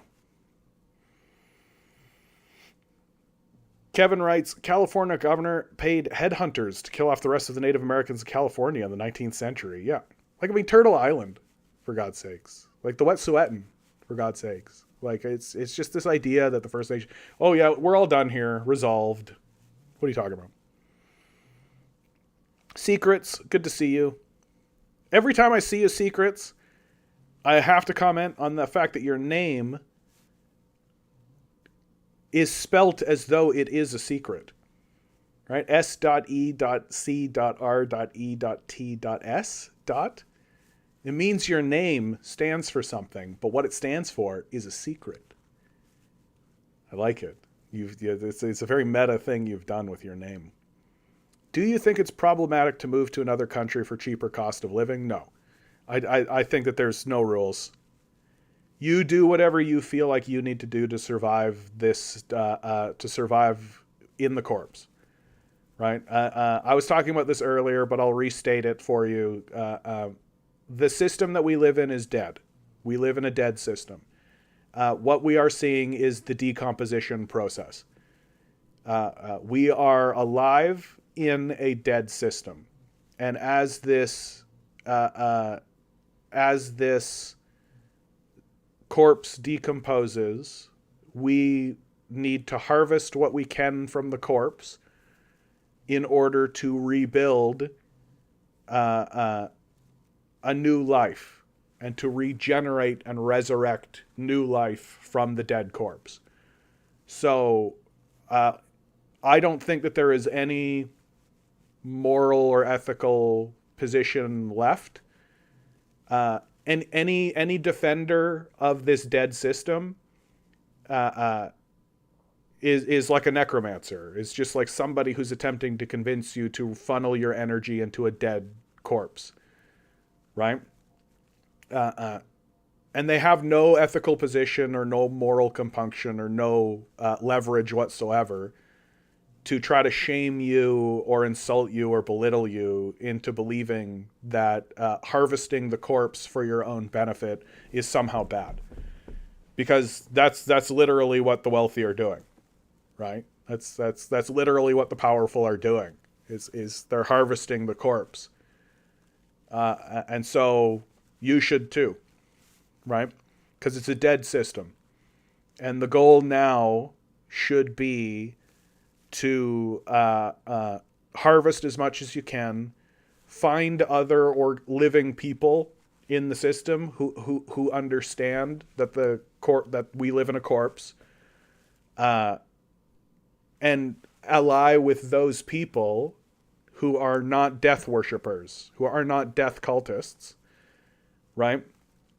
And ally with them to harvest what you can in order to build a new life. Right? To pass that new life on to the next generation. That's the goal. Right? But we have to acknowledge, first and foremost, we live in a corpse.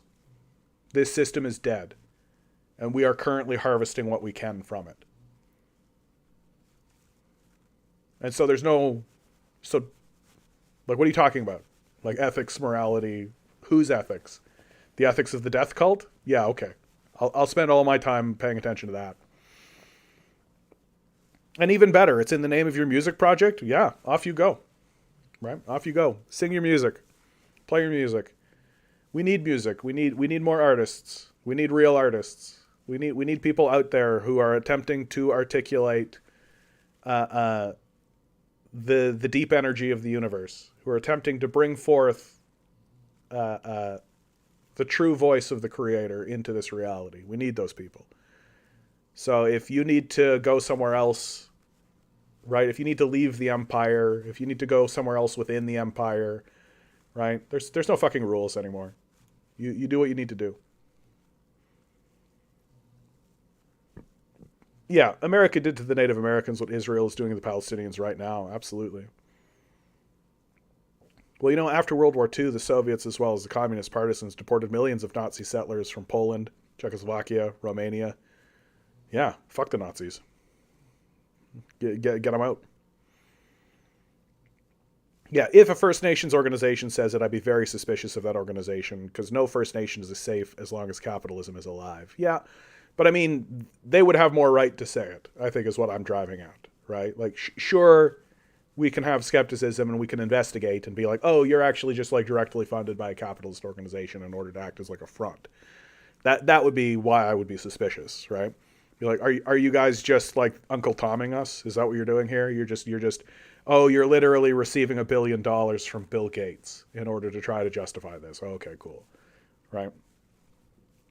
But like that, but even they would have more credibility than fucking Midwestern Marks, fucking Eddie Liger. Like,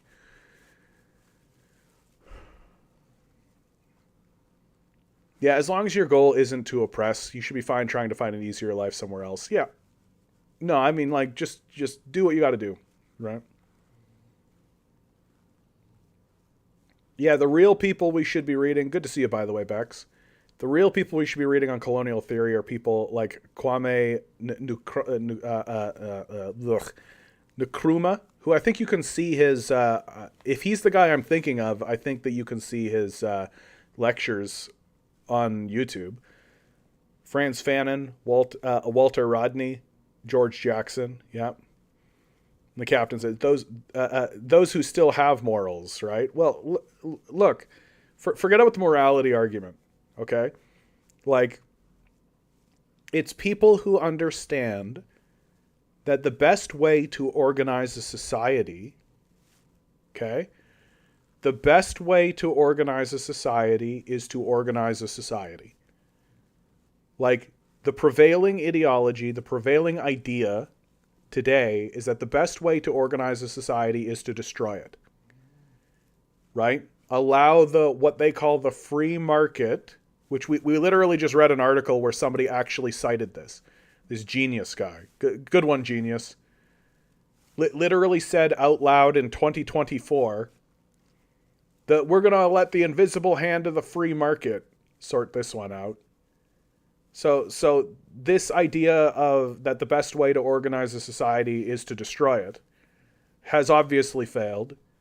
It has killed the society because guess what? You can't organize a society by destroying it. This isn't a moral argument. It's not about ethics or morality. It's just about basic sense. It's just about a basic, like the best way to keep someone alive is to feed them. Whereas the prevailing ideology today is the best way to keep somebody alive is to starve them. Right? So you just need to find people who understand that the best way to build a society is to build it. Is to just say, yeah, people should have food and shelter. And just no exceptions to it. And it's not a moral argument. Like, this is something that I think is that I need to really clarify here. I do not consider my position to be at all a moral or ethical argument. I think it has been made by moral and ethical speakers and by people, and there is a moral and ethical position to be made. But I think very cleanly and very simply, providing people food and shelter is how you build a society. It's not about what's right or wrong, even. It's literally like, do you want to have people who are stable and capable of reproducing? Okay, those people need food and those people need shelter. And if you're not going to provide them with food or shelter, then they are not going to be stable and they are not going to reproduce. It's a very simple 1 + 1 = 2 sort of logical stream. Yeah. Like, I think it really pays. OTG, I'm going to talk to you in a second, okay? It really pays to remember that things have gotten dramatically stupid. That the corpse is dead, and that includes its brain. That it doesn't understand something like 1 + 1 = 2. So it's going to throw up all kinds of arguments, and those arguments have nothing to do with anything because they don't understand in a fundamental way. If you want a society of people who are stable and can reproduce, then the first thing that needs to happen before anything else is that they need food and they need shelter. And if you're not going to provide those things, then you're not interested in a stable society that's interested in reproducing.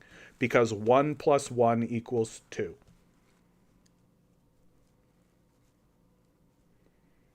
So it's not moral. Just very straightforward. Okay, OTG. You're writing quite a bit quite quickly here, so hold on. First time chat. The only reason why capitalism isn't working is because of the people in charge. Capitalism 100% is the right and moral system. Communism and socialism is still immoral. I fundamentally disagree.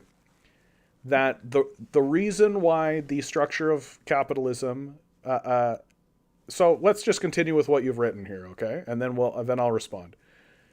The idea of capitalism is good. You work hard with free will to get what you want, to earn what you need. Socialism is, I'm here, I'm alive, give me everything. You're honestly really silly for saying this. In the year 1981, 54.3% of the world lived down $1.9 a day. As of 2013, that is now 4%. So if you know how to do the math, that means yabba yabba. Yeah, I mean, if you take China out of that equation, your numbers go out of... So I think the rest of this is not worth responding to. Okay, so I think what you're saying is just a fundamental misunderstanding of the subject, right? That capitalism is not working because it is structured to not work. That the system of capitalism... And it's very interesting to me that you've eliminated an actual analysis of capitalism from what you've said, right?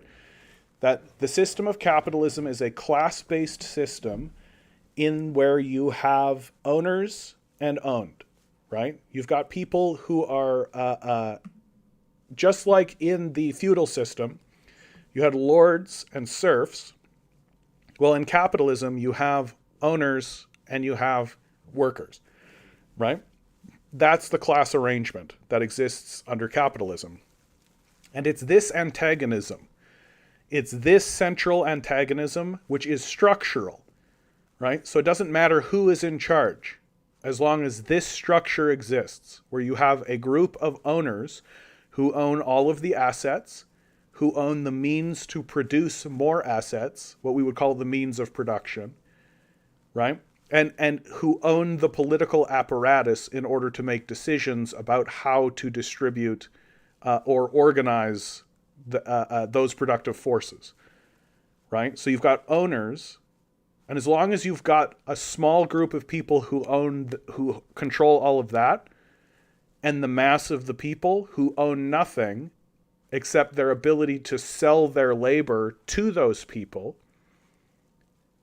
you are going to have a system that has a built-in antagonism. Because what is good for the capitalist, the owner, is not good for the worker.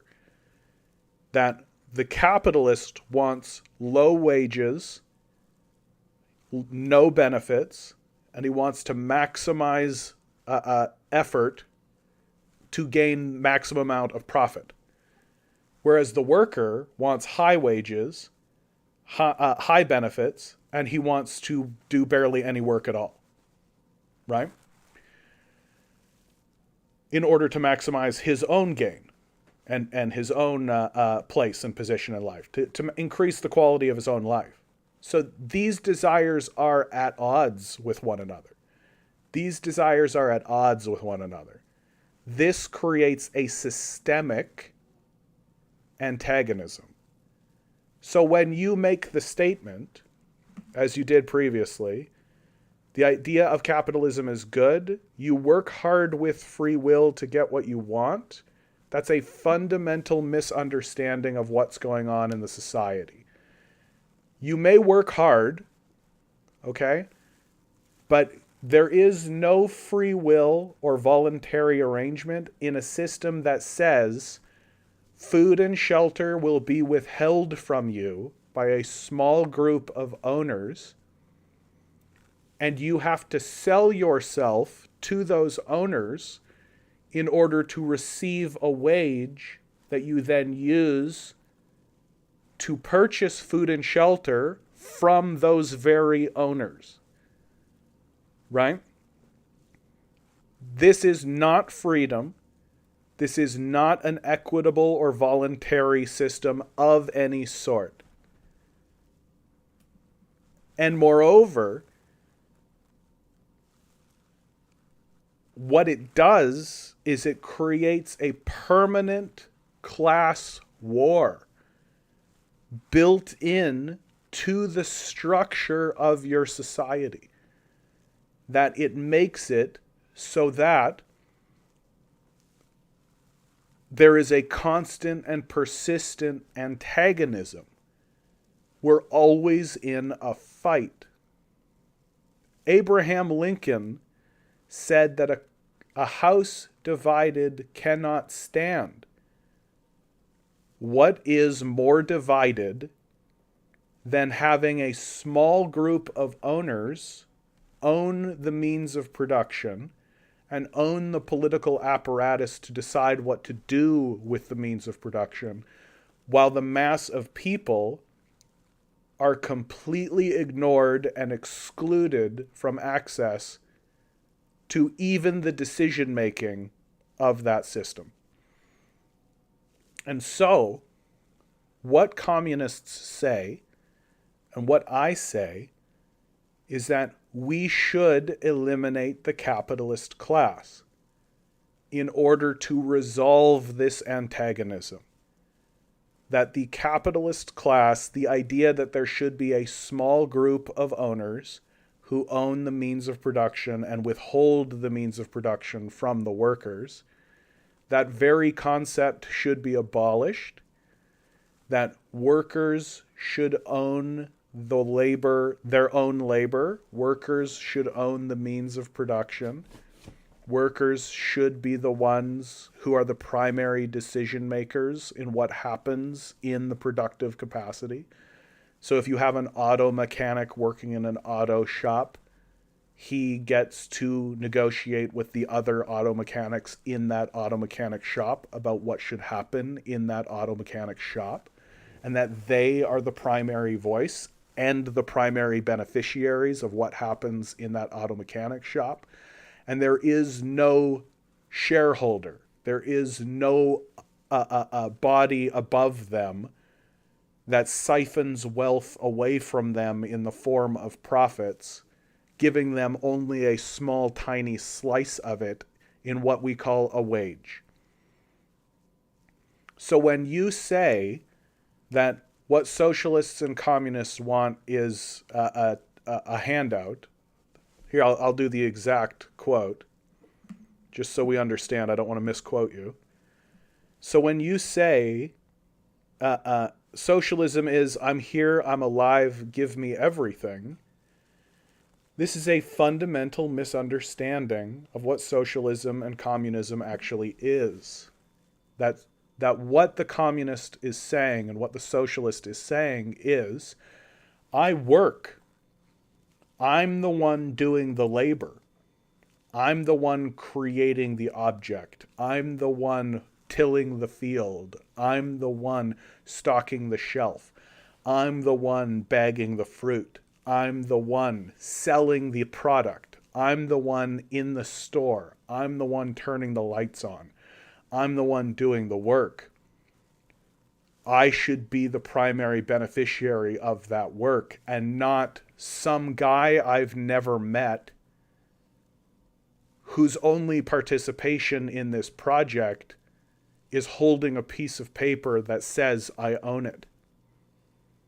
Someone like Galen Weston here in Canada is the icon of the falseness of the system of capital. He was literally born a billionaire,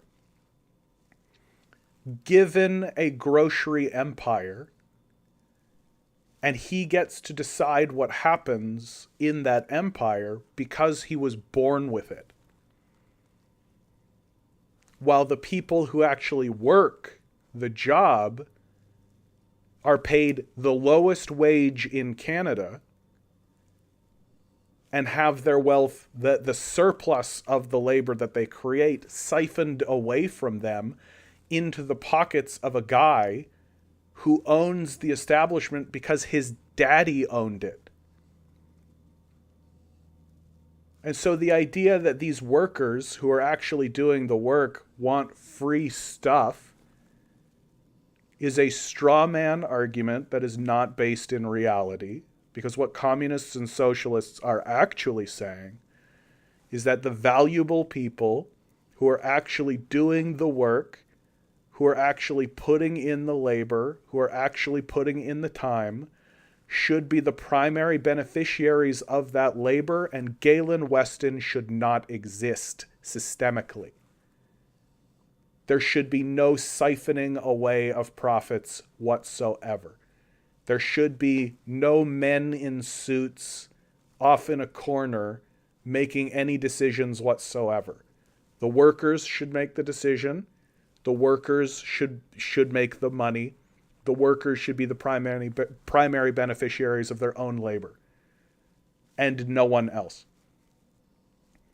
So I hope that clarifies things for you. I hope that you can come to a better understanding about why I think that capitalism is a failed system that doesn't work. And I hope that gives you a better understanding of what communism is seeking to strive for. Because it has nothing to do with getting free stuff from people who do work. Because no one is doing less work than a capitalist.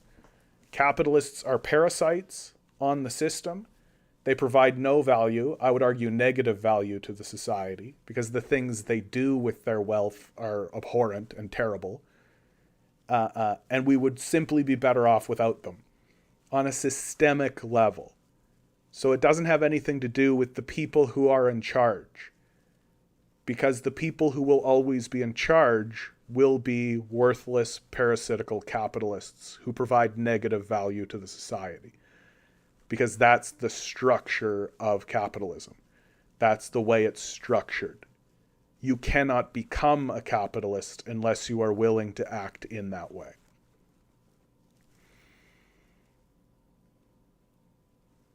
So I hope that clarified that for you. And if you have any follow-up questions, you just go right ahead, bud.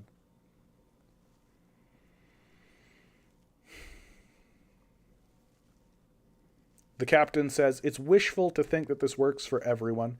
Maybe in the US due to the soil's potency, or Russia. Oh, yes, you're responding to, it's not hard to grow your own food. Yeah, of course it is. Of course it's hard to grow your own food because we don't own the land. Right? Like we have been alienated from the land. We can't own land. Right? Because most people have nothing.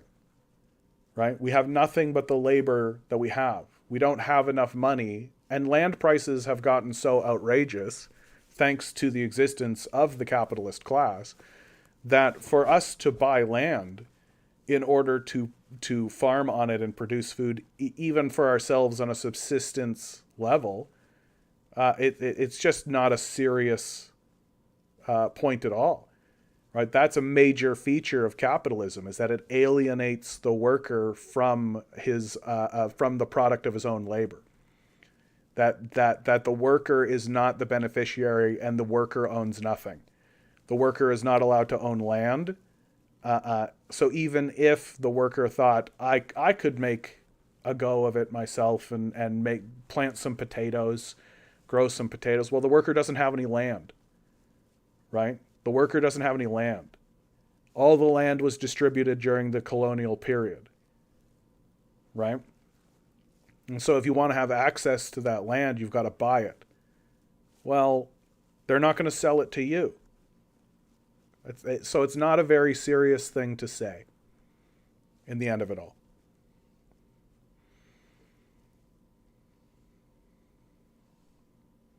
Yet capitalism in reality leads to using the state as an instrument to protect private property and protect their monopolies and crush workers' rights.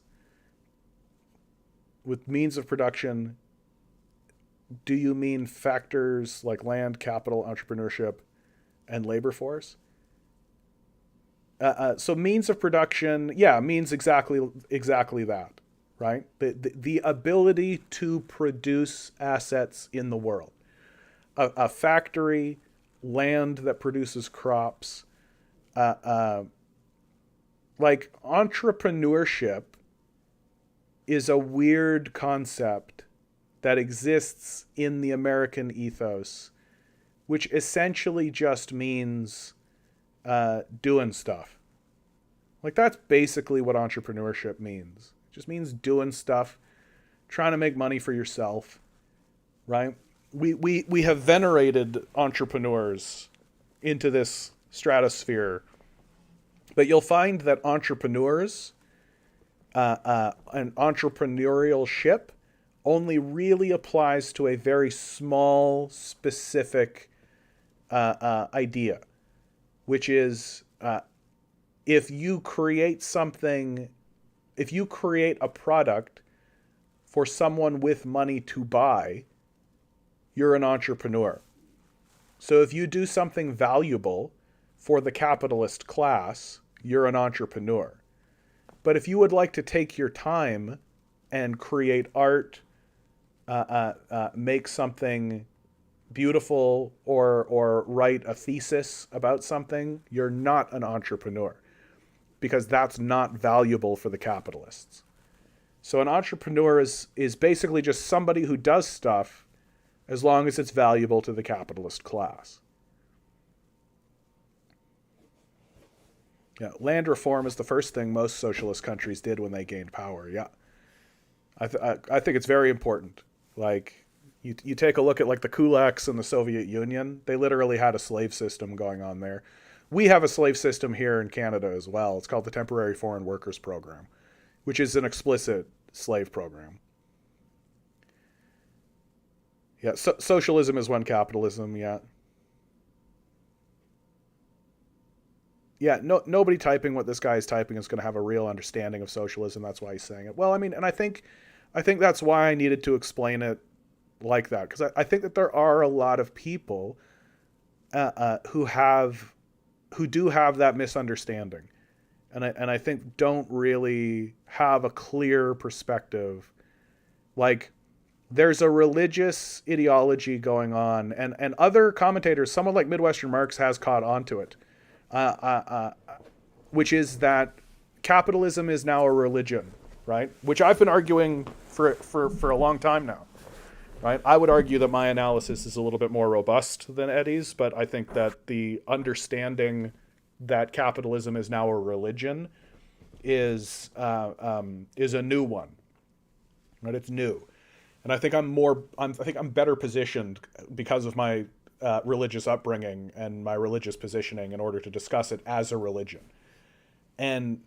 But even guys like Midwestern Marx has come to understand that one of the fundamental aspects of the religion of capitalism is anything that happens that is good in the world is capitalism, and anything that's bad that happens in the world is communism. That is a central feature and a central kind of proclamation of the religious adherence to capitalism. And so we're living in a world now where there's two capitalisms, right?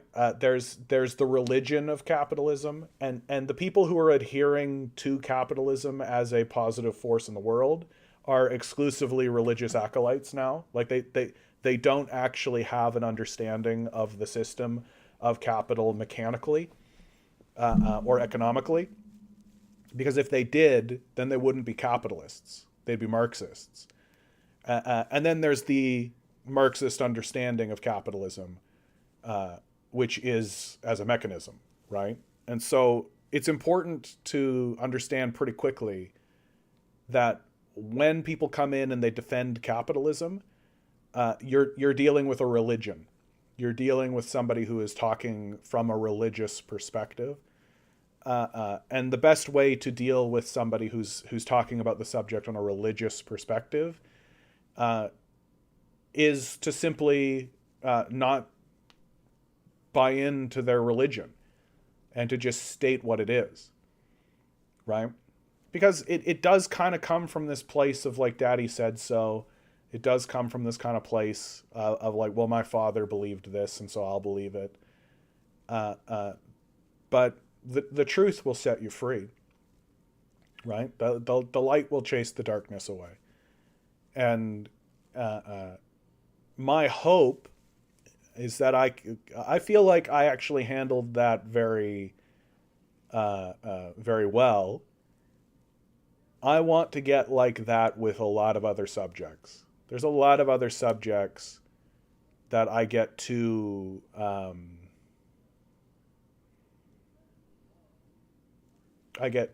aggressive about. Curious question: why haven't you moved to Cuba already? I mean, I think that there's a lot of this. Well, why don't you move to another country? Question. I think there's a lot of really obvious reasons, right? I find this question to be an odd one, right?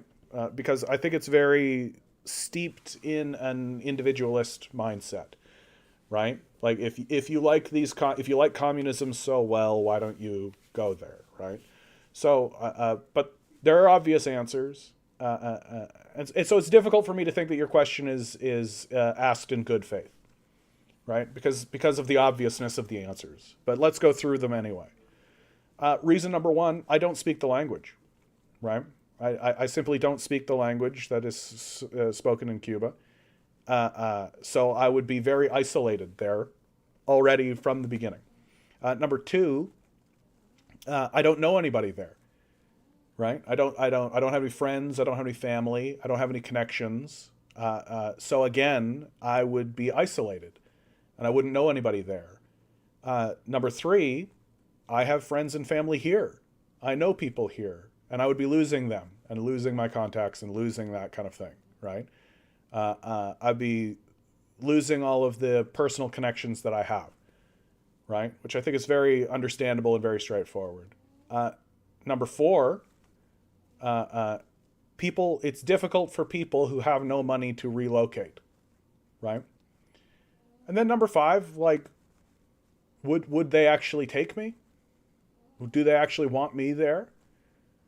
And then, of course, number six, and I think this is the most important one, because all of the things that I've just said, I think, are very obvious, and I think that you already know that, right? Which is why I think that your question is asked in bad faith, that you already knew the answer to those questions, right? That it's just kind of like a way to kind of dig at somebody in a sideways kind of way. Well, if you like communism so much, why don't you just move there? But then I think the final point is I'm not in this reality for myself exclusively. I don't have an individualist mindset. And I don't think that it is right to abandon my countrymen, my friends and my family in their hour of need. That what we need now more than ever is solidarity. We need to come together as people. We need to come together as countrymen, as allies, as neighbors, and create solidarity and create new groups. That I'm not seeking to escape it, to find my own comfort. I'm seeking to watch it, look at it, deal with it. Because as a Canadian, it's my problem. And I don't see any reason to make my problem the Cubans' problem. So I'm going to stay here, and I'm going to do everything I can to deal with this corpse as it decomposes. Because I think that's the right thing to do.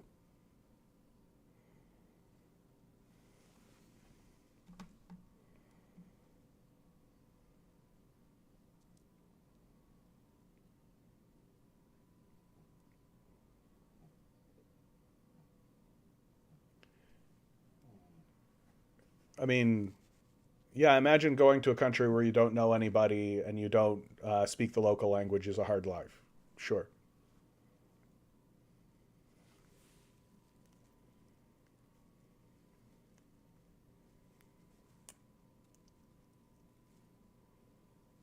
Okay, one, I mean, like, if you want to talk about the reality of Cuba, like, let's just acknowledge that everything you said is true, right? Did you know that Cuba is undergoing like the largest embargo and the longest embargo in the history of the Western world?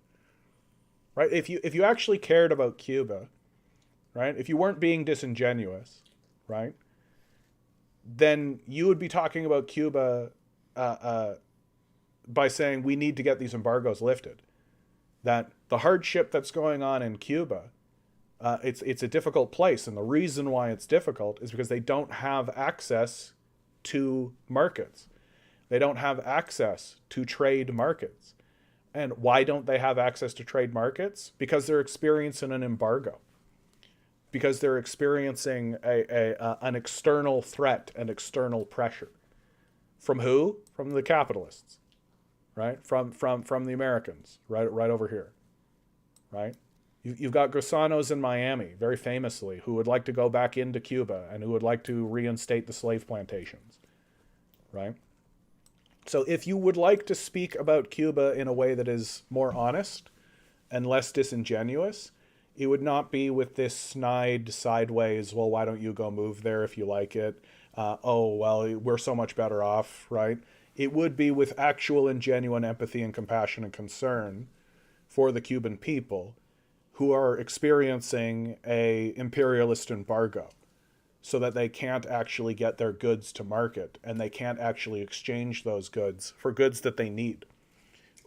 When I was in Cuba, I was struck by the ingenuity and the discipline of the Cuban people and their ability to repair things, their ability to make do with what they had. But what would really improve the quality of life for the Cuban people, no doubt, would be tools. That people in Cuba were using basic hand tools to resolve many of their problems, right? If these people had access to power tools, if these people had access to better equipment, if these people had access to a world market, then they would be much, much, much, much better off. But we're strangling them on purpose while we disingenuously say it's their own fault. It's a form of gaslighting, right?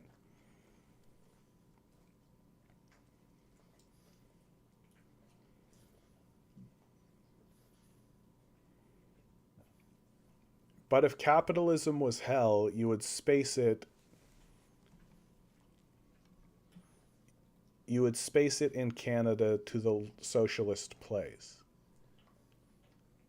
Like,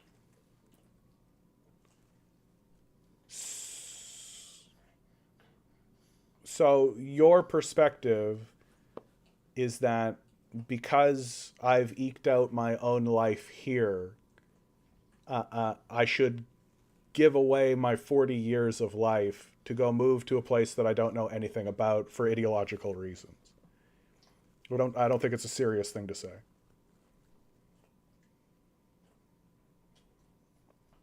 So Cuba needs the USA to exist? No.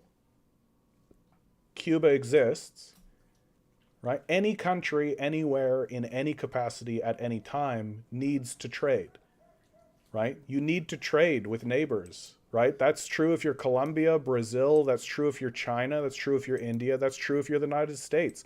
That's true if you're Missouri, right? And if you put a battleship off the coast of Havana and you say you can't get a ship out of here, you can't trade, well, then you're cutting them off and you're isolating them, right? So your misunderstanding of basic principles is pretty obvious, right? Like that's a really fundamental misunderstanding and shows, again, that you're being very disingenuous, right? You're purposefully being disingenuous because of your religious belief, right? This is what religious ideologues do. They refuse to accept basic facts and logic or principles because fundamentally you are unprincipled. And you want us to accept the supremacy or the primacy of your religion while denigrating the victims of that religion, right? When the reality is if Cuba had access to trade with almost anybody, really, if Cuba had access to trade with Brazil, one of the things that might be happening in Cuba soon is its connection to China, its connection to the Belt and Road Initiative, right? That they might be able to begin trading with China because China will basically move its own battleship in here and basically be like, yeah, okay, load it with goods, And America will be like grumble, grumble, grumble, grumble, and China will be like, yeah, yeah, right. Which is why America is doing everything it can to try to disrupt Chinese trade, because it understands that those sorts of arrangements are bad for its religious ideology, which you are an acolyte very clearly.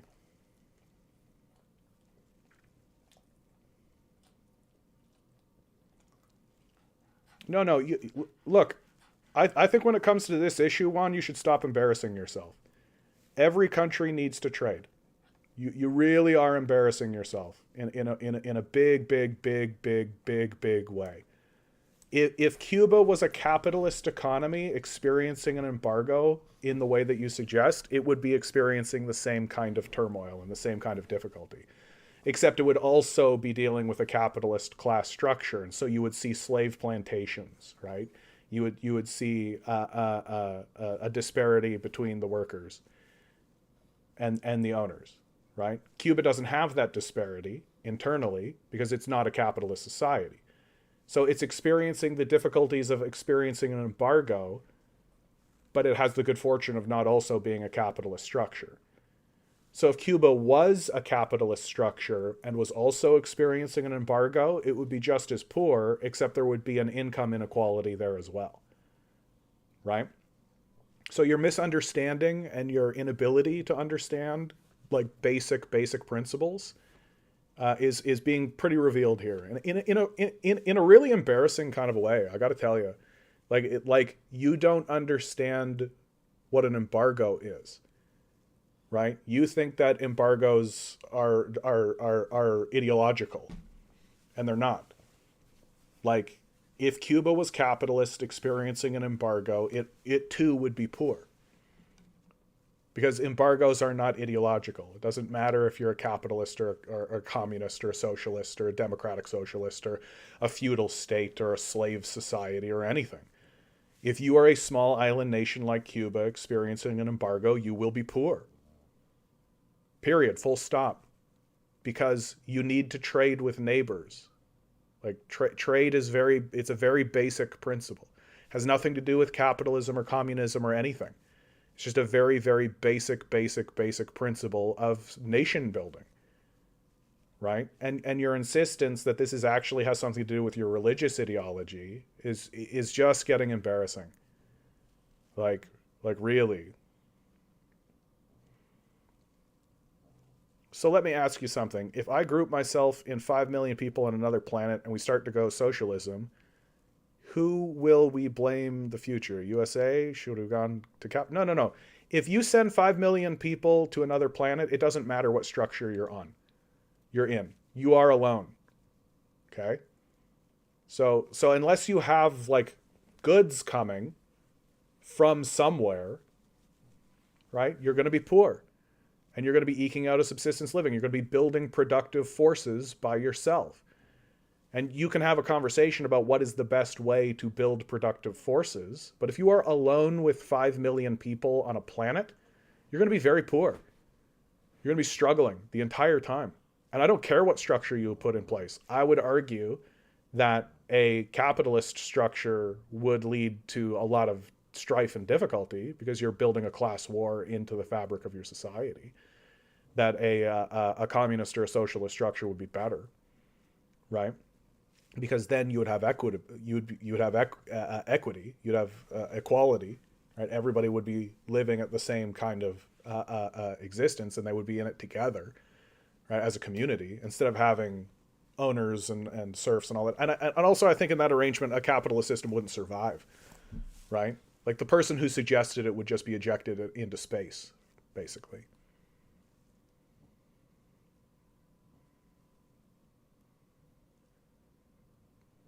Yeah, Juan, I just think that the way you're talking is very childish. Like really, like it's just a very kind of childish, ideological, religious perspective that's not really rooted in reality. Like it just sounds like it just sounds like a little kid sitting down and like drawing a map.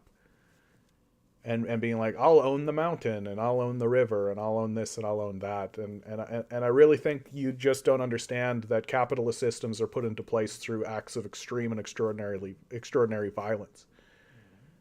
That in order to erect the capitalist system, it required acts of extraordinary violence. That you didn't. No, but that's not what capitalists actually do. Right? Like if you actually leave your religious ideology behind and you actually look at capitalism for what it is and how it actually acts and what it actually does, right? Capitalism moves through acts of extraordinary violence. So you're not buying the water from Richard. You're gathering your men and you're going and you're killing Richard and you're enslaving his family to work to get water for you, and they become your property. That's what capitalists actually do and have historically done.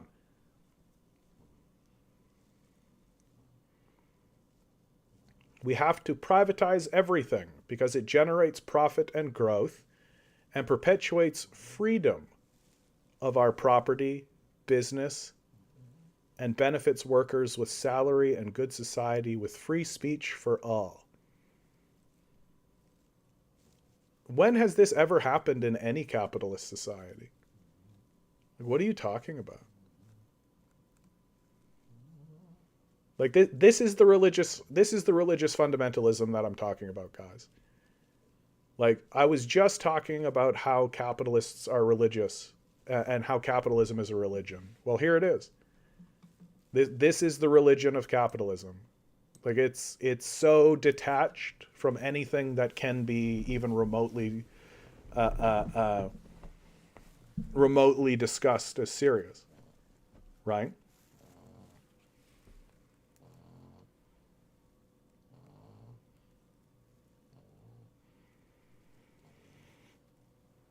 And I don't think that one can really be reasoned with. You understand? Like, I think that it's just rooted in a religious ideology that refuses to acknowledge what the system of capitalism actually is. Yeah, what generates profits? Labor. Always. Labor generates profits. And the system of capital exists to alienate labor from profits. That's what the system of capital actually does. Right? The system of capital does not generate profits. Labor generates profits. The system of capital exists to extract those profits from workers. That's how the system actually works.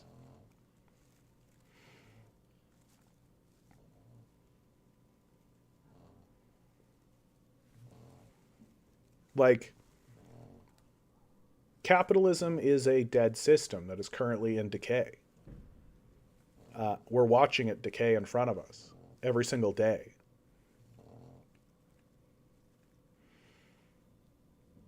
We have to agree. No, we don't. I'm certainly not going to agree with you, a religious ideologue, a fundamentalist, for sure.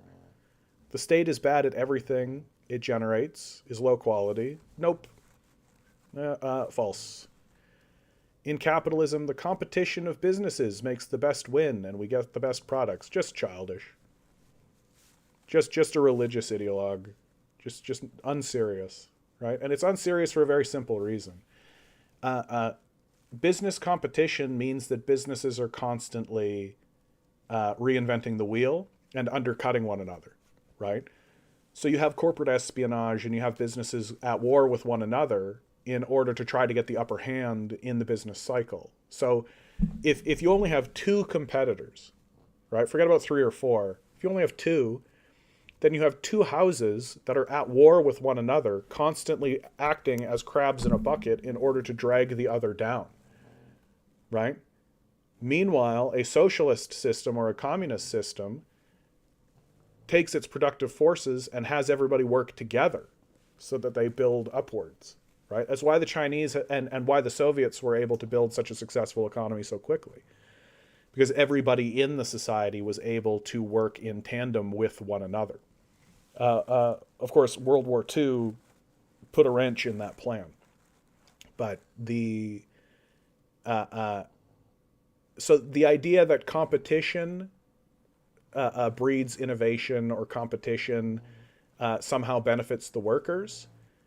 No, competition slows down production. It's very wasteful. It's a wasteful system that excludes from it basic discussion, and also introduces very perverse incentives into the structure. Things like planned obsolescence is because of the competition structure.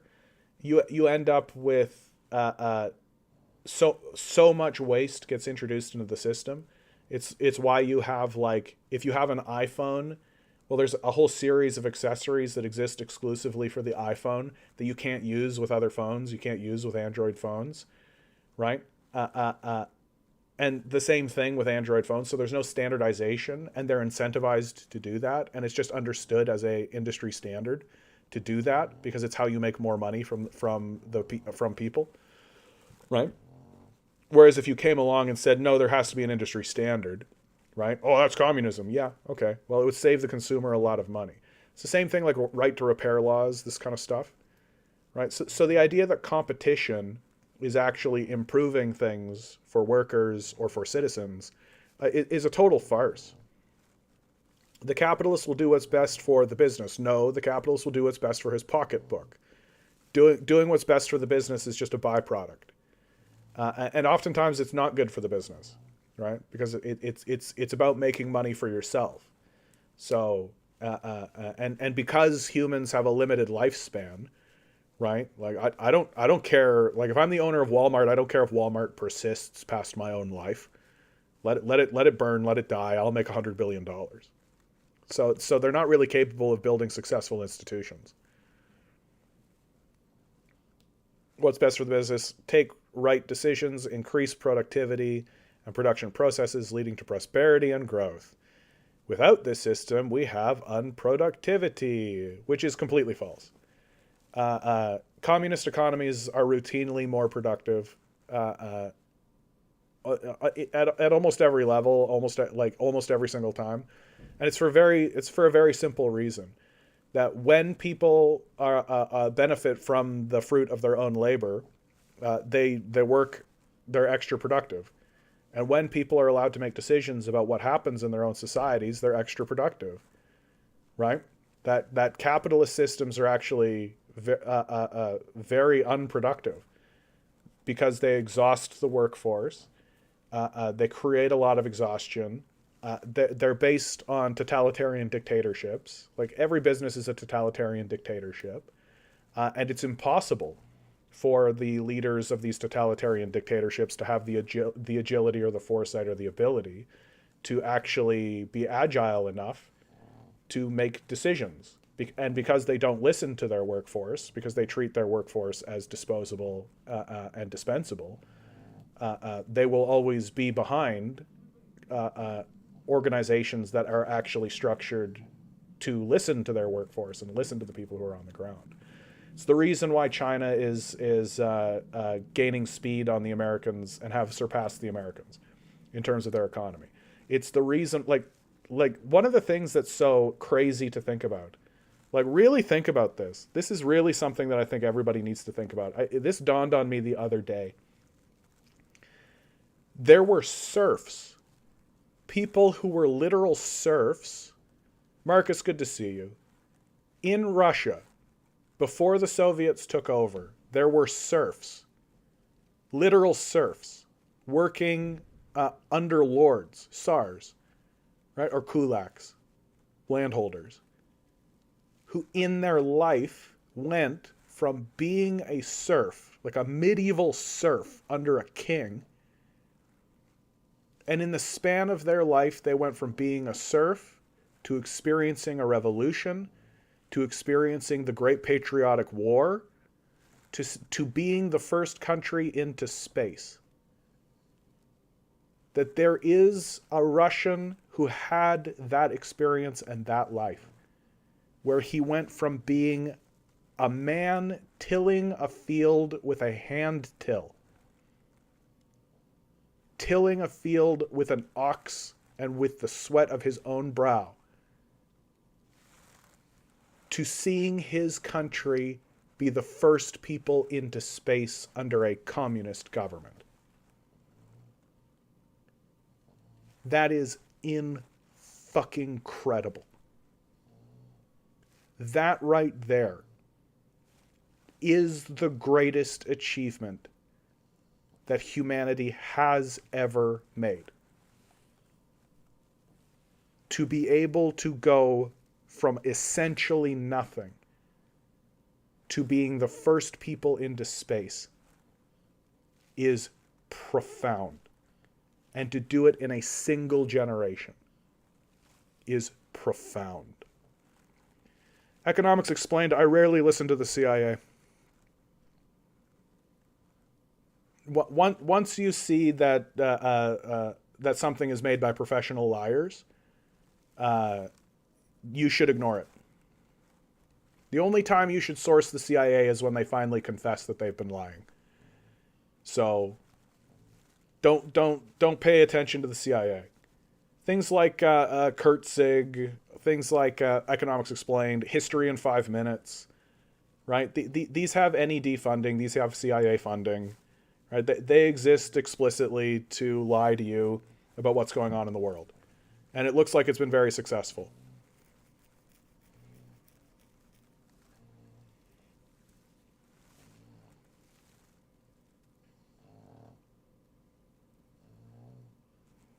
No, Juan, you probably shouldn't talk like you know things.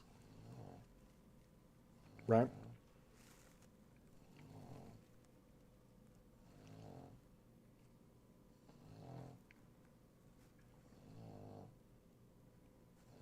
Yeah. Less videos, more open books. Right? More reading.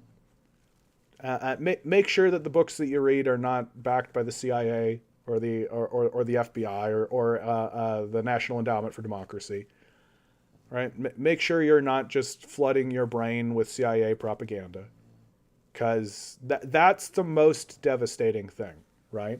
The people who come, and I do want to say right now, like, I wouldn't say that one has been insulting or condescending the way that some people come in here, but I do want you to know, one, that it's pretty obvious that you've bought into a religious ideology and that your sources are basically the CIA. And that the CIA is a very pernicious organization, because what it does is it convinces people that they know things when they end up being worse than illiterate. And when I say worse than illiterate, I mean a person who believes that they know something when they don't. And right now, that's you. Right? That your source is literally videos made by the CIA. That means that you are worse than illiterate. And that if you would like to gain literacy, you are going to gain literacy by reading things not produced by professional liars. And it doesn't necessarily need to be non-Western sources, right? Like someone like Michael Parenti, Black Shirts in Red, that's a Western source, right? He's a Westerner. But you should really be reading from people who are actually in the field of education and in the university systems, more specifically. When it comes to Western sources that are valuable and interesting, that places like Harvard, Oxford, MIT, right? Like you'll find people who have a Western bias and have a Western slant, and who definitely talk about Russia and China with that slant, but are rarely intentionally false, the way that the CIA is. They may present data with a slant, and with an interpretation, but their material gets put up to review, and the people who are reviewing it are very interested in producing something that's telling the truth. Because the credibility of the university system and of the universities is rooted first and foremost and fundamentally in the idea that they are producing something that is accurate. So that would be my suggestion to you, that if you would like to speak with intelligence and literacy, stop getting your information from the CIA and shitty YouTube videos that they produce, and start looking into actual scholarship and people who actually know something about the subject. And really, really most importantly, stop talking like you know things. Like really, really. Because it's really, really obvious that you're illiterate. Like it's really plain. For example, socialism has only shown harm. What are you talking about? Like, for real. It's just an embarrassing thing to say.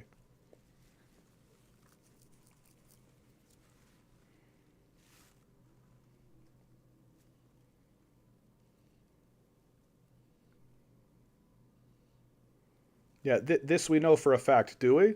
I mean, you think you do.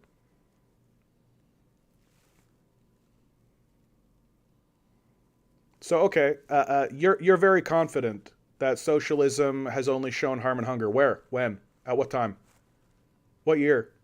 In what country? Let's get very specific. Like very, very, very specific. When? Where? What time? Who? Who is the leader?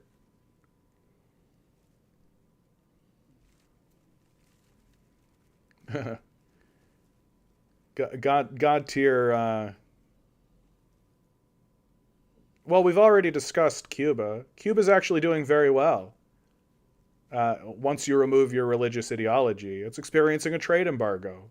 Okay, so we can put Cuba aside because you're definitely wrong, like childishly. North Korea is a funny one to bring up because it really reveals your illiteracy. So North Korea experienced a major war, right? Which you know nothing about, right?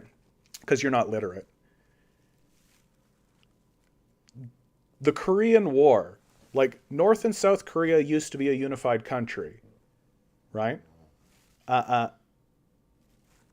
This is not South Korea. This is the occupied territory of Korea. And it was occupied by the Americans, who came in and occupied it. Right? When they occupied Korea, during the Korean War, you can literally watch the television show MASH, and they'll talk about this. Right?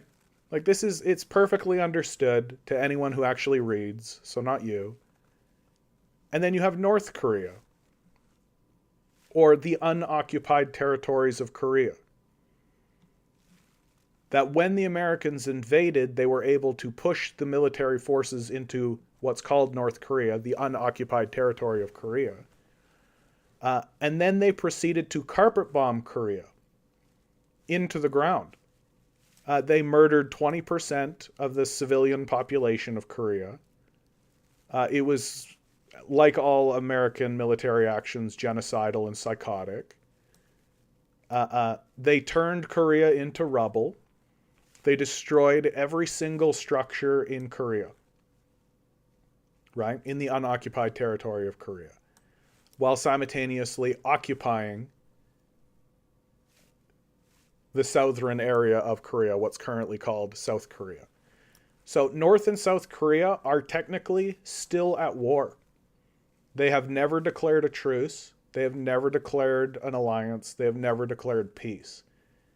There was, for a brief period of time, talks of reunification that seemed to be going somewhere, but very recently have fallen apart, with the North Korean leadership removing structures and denouncing the reunification process. likely because they came to see that you can't actually negotiate with psychopathic capitalists. So given the bloodletting and the murder that occurred in North Korea, right? Which, I mean, I don't think you actually care about Koreans at all. But given the bloodletting and the murder that happened in North Korea and the destruction, it's a miracle they have standing structures. And why do they have standing structures? Because of communism. Because they created a communist society and used their productive capacities to rebuild their society after the absolute atrocity of the Korean War. The fact that they were not overwhelmed by capitalists is because of their communist productive organization, because of their unrelenting spirit and their unwillingness to give up. And so now, under communist principles, they have rebuilt their society. And of course, people like you forget that the Korean War even existed. Or I shouldn't say forget, because that implies that you knew in the first place. And so this crazed, manic, psychopathic act is the backdrop of where Korea is today. And so when people like yourself, who don't know anything and are illiterate and think they know something when they don't, bring up North Korea and look at it and say, oh, look, they look so agrarian and poor, it's because they were turned into rubble.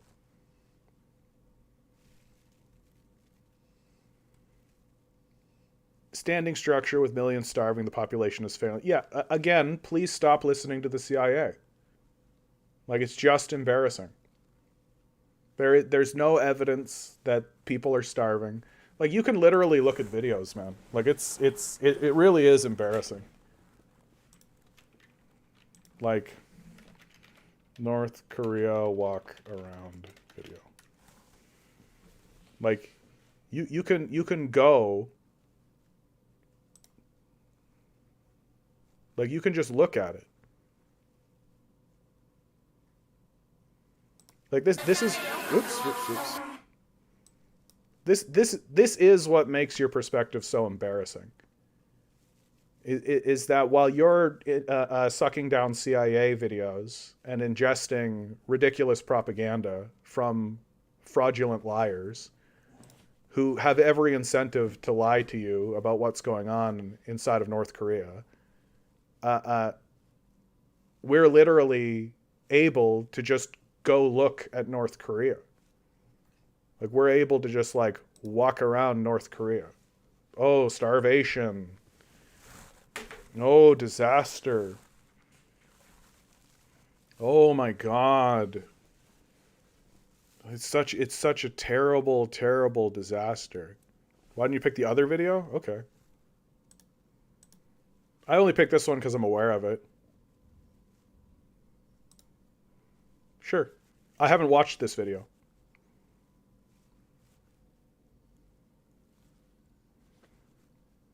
Like, see these buildings?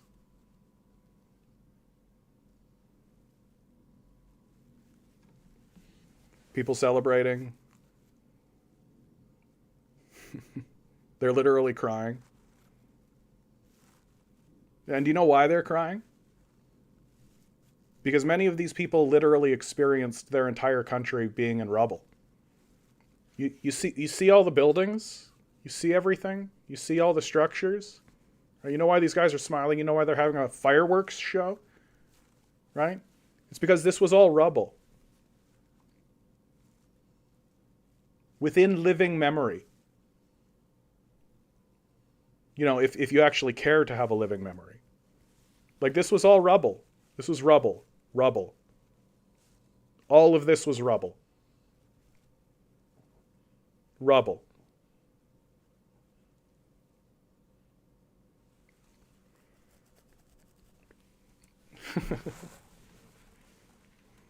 What a childish perspective.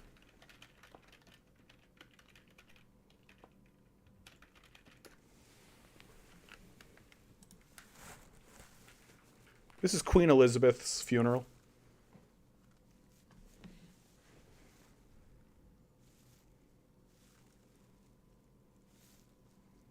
Just a childish perspective.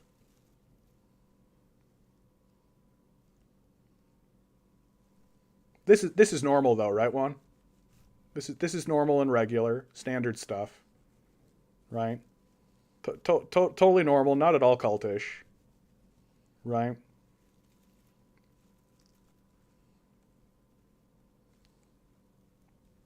So we've established that you don't actually care about the Korean people, okay? You don't care about the Korean War. You don't care about the massacres that occurred. You don't care about the death that occurred, right? Like just say it, right? Just acknowledge it so that we can all just move on, right? Because if you're not willing to actually say that you care about basic humanity and basic human life,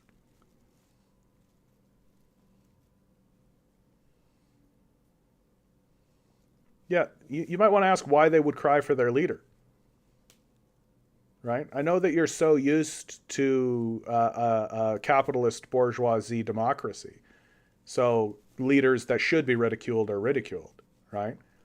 And you're not used to actually seeing a country that does something for its citizens, right? So when you see a country where the citizens are actually being responded to and the government is actually doing something, right? And you see how that they're crying out of happiness because of the unveiling of structures that used to be made of rubble, the only response that you can have is that they must be brainwashed because you're just so used to living in a capitalist bourgeoisie democracy, right? Where leaders despise their own citizens and do nothing of value for them whatsoever. So this to you is normal, but if there is a similar ceremony in North Korea, it's because they're brainwashed. It's just baby talk. It's just low level thinking. Like kindergarten brain. Total brain rot. And I'm not trying to say these things to insult you, but to get you to understand how low you are on the totem pole here. How far down you are. That I am so far beyond you and so far above you in understanding what's going on that you don't even understand it.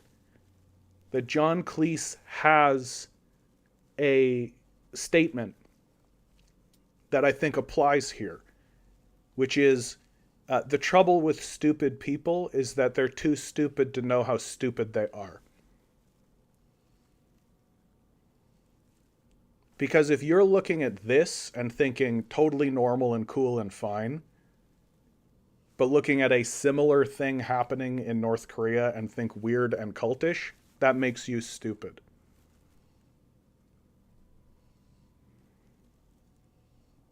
Well, one, here's the thing about that, right? Because this is a culture that is still well steeped in war, right? They are in the midst of a war where they have an antagonist. Who is their antagonist? Guess. Right?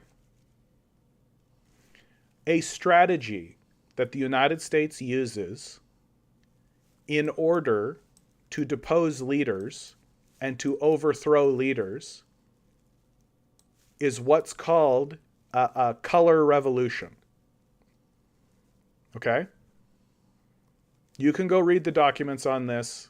The CIA is very upfront about this strategy, right? It's literally on the CIA website. Color revolutions are when the when the CIA or the State Department or the Pentagon or whatever organization, the NED, exists in the United States, funds a protest movement, right?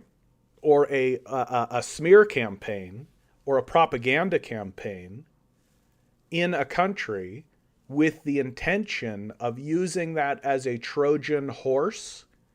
Sorry, I shouldn't use terms that you don't know. Using that as a cover in order to hide a revolution within. So there's a great ancient story. I'll just tell you the story because I'm sure you've never heard it. There's an ancient story from Greece. The story of the Trojan horse, where one side of a conflict was sieging the castle, sieging the ramparts of another side, right? So this side decided to build a gigantic horse out of wood, the Trojan horse, so called because it was the Trojans that were sieging the castle. The Trojans built this gigantic horse and then told the people they were sieging, look, we're looking to make peace with you. And so, in order to make peace, we've built this big gigantic horse as a symbol of our peace with you. And the people looked around and saw, okay, there's no military force or there's no anything. We will accept your gift. And so they opened up their gates and brought the horse in. Well, unbeknownst to them, the horse was hollow and was full of Trojan soldiers. And so the Trojans in the night came out of the horse and took the city. So that's the Trojan horse. So when you say, oh, well, they can't criticize their leadership in the middle of a war in which they experienced their culture and civilization reduced to rubble from aerial bombardment, you are introducing the concept of a Trojan horse and saying that they should just accept the Trojan horse, that they shouldn't be skeptical of the CIA, that they shouldn't be skeptical of America, that they shouldn't be skeptical of color revolution. And the reason why you say that is because you don't know anything. Because you don't actually know about these strategies, and you don't actually know international politics, and you don't actually know anything about the CIA, and you don't actually know. Your position is exclusively steeped in Western chauvinism, which you've revealed. Because the Queen of England is normal, but waving at Kim Jong-un is crazy and cultish. Right? So your Western chauvinism isn't allowing you to understand basic military strategy, and and you are putting aside what is very obvious, which is that the unoccupied territory of Korea should be very, very skeptical of people who are coming in and attempting to disrupt the productive force building of Korea as they are in the midst of a war with a country that has, within living memory, reduced their country to rubble.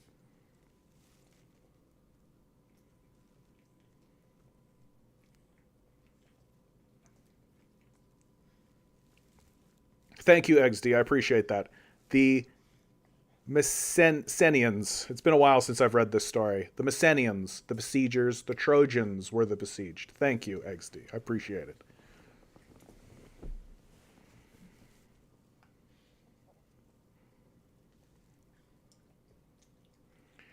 What's stunning about the conversation surrounding North Korea is the hand-waving away of the absolute decimation of North Korea. That's what's really stunning. Mysians. Oh, Mysians. Of course, fucking Mysians. Come on, John. Come on, John. I know the Mysians. Yeah, of course. Thank you, Marcus. That once you just eliminate basic historical fact from the story that you tell yourself, then you can basically just tell yourself anything. Right? And that's essentially what we're seeing here.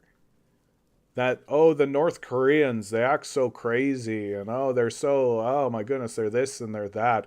I've completely ignored the fact that my country reduced them to rubble, to the ground, murdered 20% of the civilians, had an enormous ground invasion coming up from the south that we are still currently, to this day, defending against.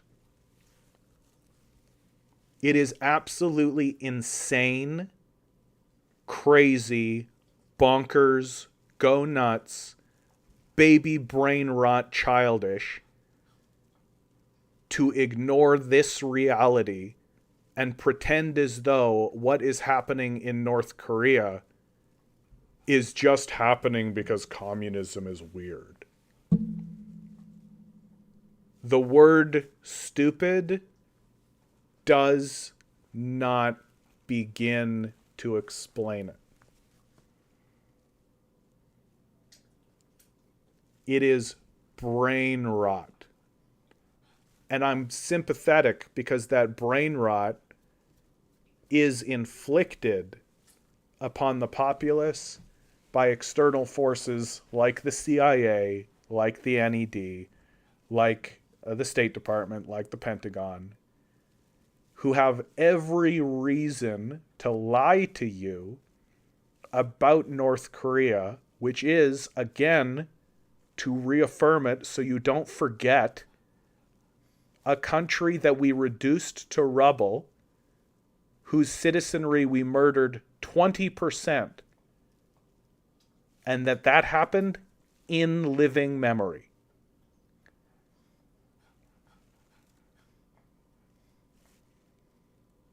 Milo's right here. He's being a good boy. He's being a good boy.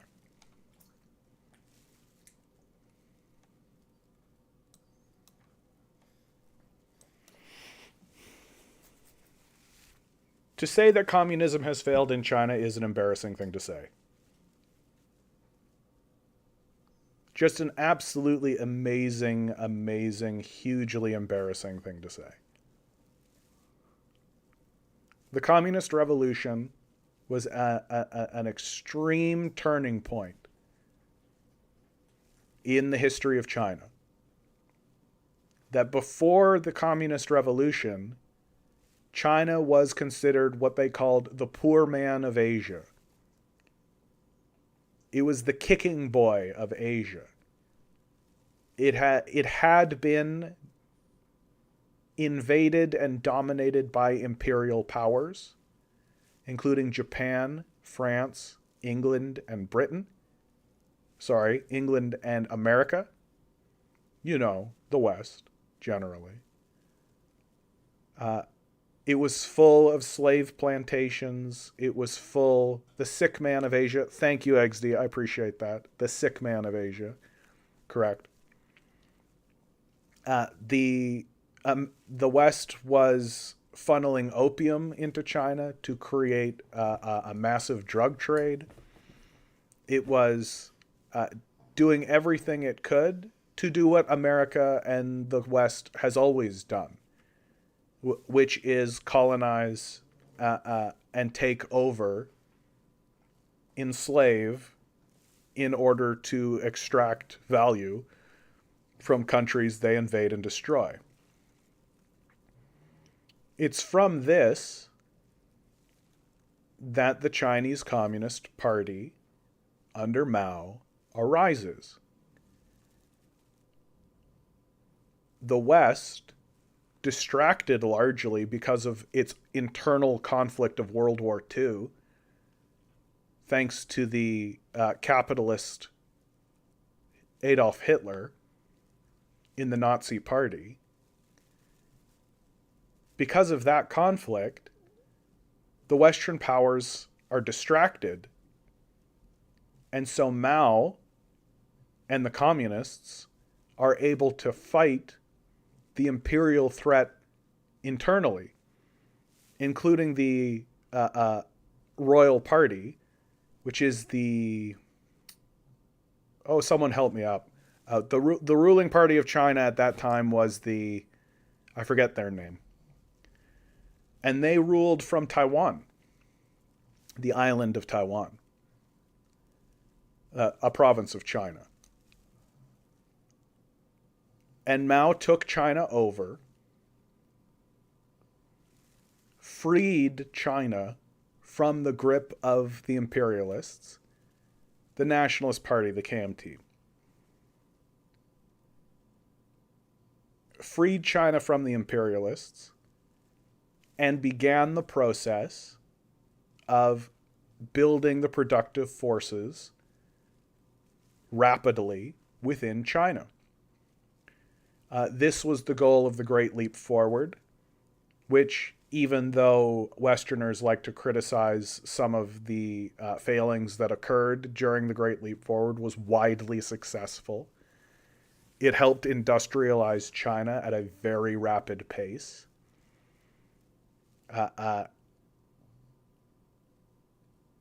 And Mao, and it's from this foundation that modern China grows. And of course, there's a negotiation and there's a debate to be had. So once Mao takes over China, the West does not like that. It's not a big, gigantic fan of that. And so the West begins a campaign of war against China. That's the Vietnam, Laos, Cambodia war, as well as the Korean War, incidentally, which were all wars to, quote unquote, staunch the spread of communism. That the Americans knew that going into China proper was biting off a bit more than they could chew. But by destroying Vietnam, Laos, Cambodia, and Korea, it would prevent Mao from taking those regions over and expanding the influence of China. Because remember, right? China took over Tibet. China took over Xinjiang. Right? Freed them from their feudal owners. And so destroying these regions and turning them into hellscapes stopped the advance of Mao. Putting destroyers in here, yeah, Mao lost his own son in the Korean War, yeah. Meant that Mao could never get to Taiwan, and never actually did get to Taiwan. That Taiwan has never actually been militarily occupied by China. This has opened up the gate to a gray area, which of course modern day Democrats are exploiting, even though it was the Nixon Republicans that acknowledged that Taiwan was part of China. And it has been considered part of China since then by America.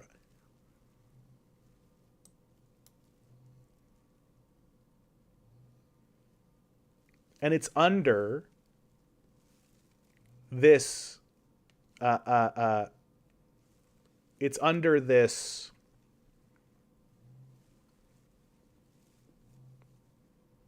specter of war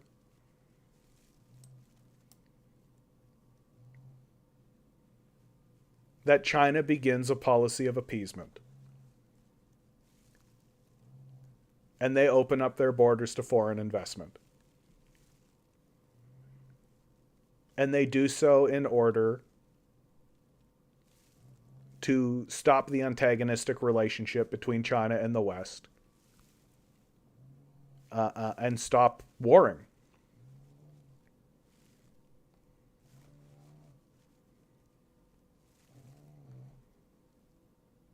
And it's from this that modern day China builds. So to pretend as though communism has not been successful in China is a very wild assertion. Like a wild assertion. One that is not rooted in anyone's reality. Now, we can have a debate as to the degree China is currently capitalistic or not. And I think that that is a fruitful debate. There's something to it. My position is that China's ruling class has not succumbed to that it is not a capitalist bourgeois state, and that it is managing the system of capital with the goal of pushing capital out. But only time will tell. Only time will tell. That we can hope that that is the case, but capitalism is a pernicious force. But in either case, over the last 2 decades, China has built its productive capacity faster than any capitalist nation ever has. It has built a rail system within China, as well as without China, called the Belt and Road Initiative, that is actually the centerpiece of international politics. That if you're talking about international politics without talking about the Belt and Road Initiative, you're not really talking about international politics. This is a high-speed rail system. In some places, it can go as fast as 6,000 kilometers an hour. No, 6,000? 600. That makes more sense. 6,000? 600. It doesn't matter. It can go very fast. Faster than trains ever have before. Nothing like this has been built in any capitalist country. If the claim is that China is a capitalist nation and that they have achieved this because of capitalism, then why is it that the imperial core, why is it that the inventors of capitalism, why is it that the people who do the most capitalism can't get it built and don't get it built? Well, they can't get it built and they don't get it built because the system of capital prevents it from getting built. Even if the political system said, we're gonna build this rail. This is exactly what's happened between Toronto and Montreal. It is asinine to the extreme that there is not a high-speed rail system built between Toronto, Ottawa, and Montreal. It is insulting. It is stupid. This should have been built 10 years ago. For sure. If we have the technological capacity to do it, we should have already done it. It makes all the sense in the world to build a high-speed rail system between Toronto, Ottawa, and Montreal. It would be good for capitalists. It would be good for business. Why doesn't it happen? Because when you build high-speed rail systems, you have to plan it.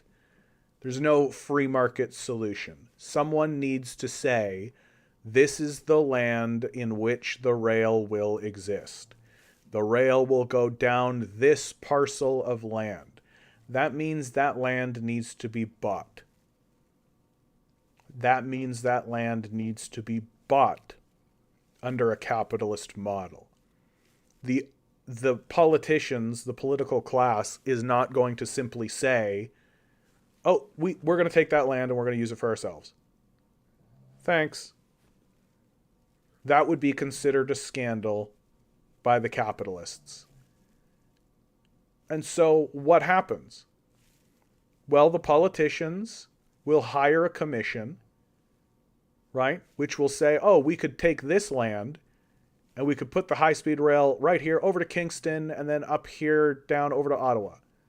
And this is the land that we could use. And this is the plan that we will make. Here's the plan, right? And then the politician will look at the plan, right? And then he will show the plan to his capitalist owners, the people who own him, saying, oh, we've got this great plan. Isn't there this great idea? My owners that own me. Here's the plan. And the owners will go, wow, what a great, wonderful plan. And they will buy up all of that land from the family farmers or whatever. And the family farmers will be like, wow, what a great deal I'm getting for this land. Wow. Yeah, some guy just called me up out of the blue and offered me 2 times market value rate. I took it. I'm out of the business, guys. And then the capitalist will turn around and say to the government, I own that land and I'll only let it go for 200 times market rate. And because I'm a fucking billionaire, I don't need to actually sell this land. And you're actually the one that needs the land more than I need to sell you the land. Because you've got this big project in mind. And I know that because my politician that I bought showed me the plan.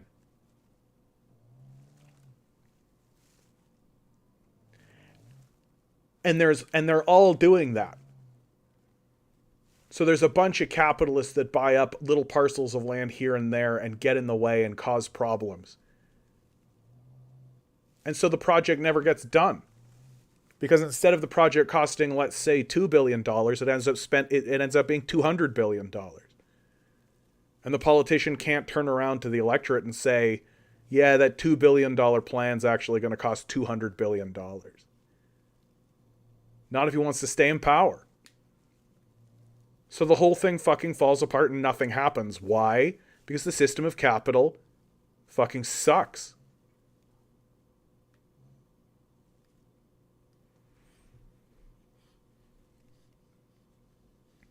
Yeah, trains are a good way of cargo transport compared to trucks. I take a train any day, twice, no thrice on a Sunday. Look, I think that it's actually quite timely that we had this guy in here, this one guy, right? Capitalism is a religion, right? It's a religion.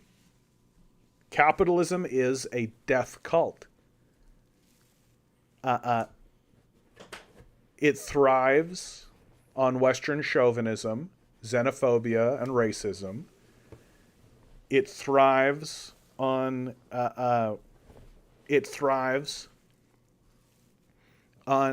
in-grouping, groupthink. It thrives on the idea that daddy wouldn't lie. And it's a very flattering perspective, right? Like meritocracy is a very self-congratulatory ideology. The idea being that, oh, I'm at the top of this ladder. It must be because I'm the best, right? It's always interesting that it's the people who are at the top of the social ladder that are saying, oh, I'm here because I'm so smart and intelligent. Which, if they had any smarts and intelligent, they wouldn't say, because they would realize that it makes them sound fucking psychotic.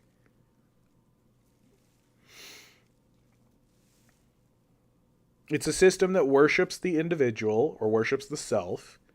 So this guy Juan thinks that he's super smart when he's actually very dim-witted. Right? He doesn't actually know anything. Right? But he believes it, and so it must be true. It worships money. Right? The god, the god icon. Whoever has the most money is the best. Right? And it worships chaos. The invisible hand of the free market. Right? And these 3 pillars of the death cult self-reinforce to prevent any actual evidence, facts, logic or reason to penetrate. In exactly the same way that a Christian fundamentalist is immune to reason, facts, or logic, everything is about Jesus, that the Bible is a literal document to be literally taken seriously, and everything that happened in it literally happened literally, that magic is real, that Jesus is literally coming back, and Jesus literally rose from the dead. In the same way that a Christian fundamentalist is impervious to logic or facts, a capitalist fundamentalist, a member of the capitalist death cult, is also impervious to facts. Basic history, basic evidence. They've built an ideology. And what's terrifying is that someone like Juan, right, is not like an abstraction off on the corner. He is the center of the culture. He is the very person who sits in the presidency, Congress, the Senate, the Bank of Canada, the Federal Reserve. These are the people, and this is how they think. Because the death cult, the religious ideology, has taken over the society. And it has created a kind of hysteria similar to the witch hunts, where it is acting not in accordance to material reality, facts, evidence, or logic, but through the lens of a religious ideology that can essentially be boiled down to more money, me good.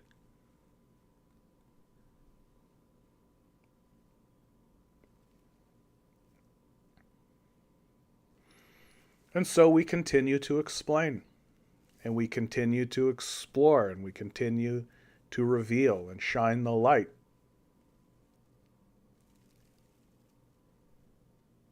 In the hopes that it will crack through that fundamentalist view. It will crack through the religious ideology of capital. And that we will, as a people, come to our senses one day and begin acknowledging that reality exists, and that we should acknowledge the realities of reality.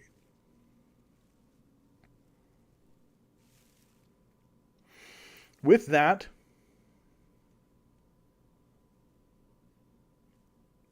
always remember,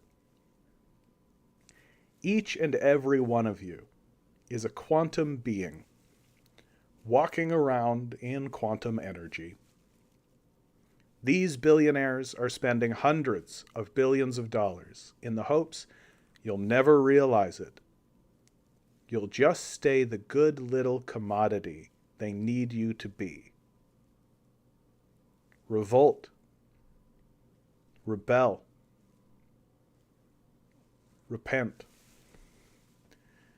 Good luck. We're going to need it.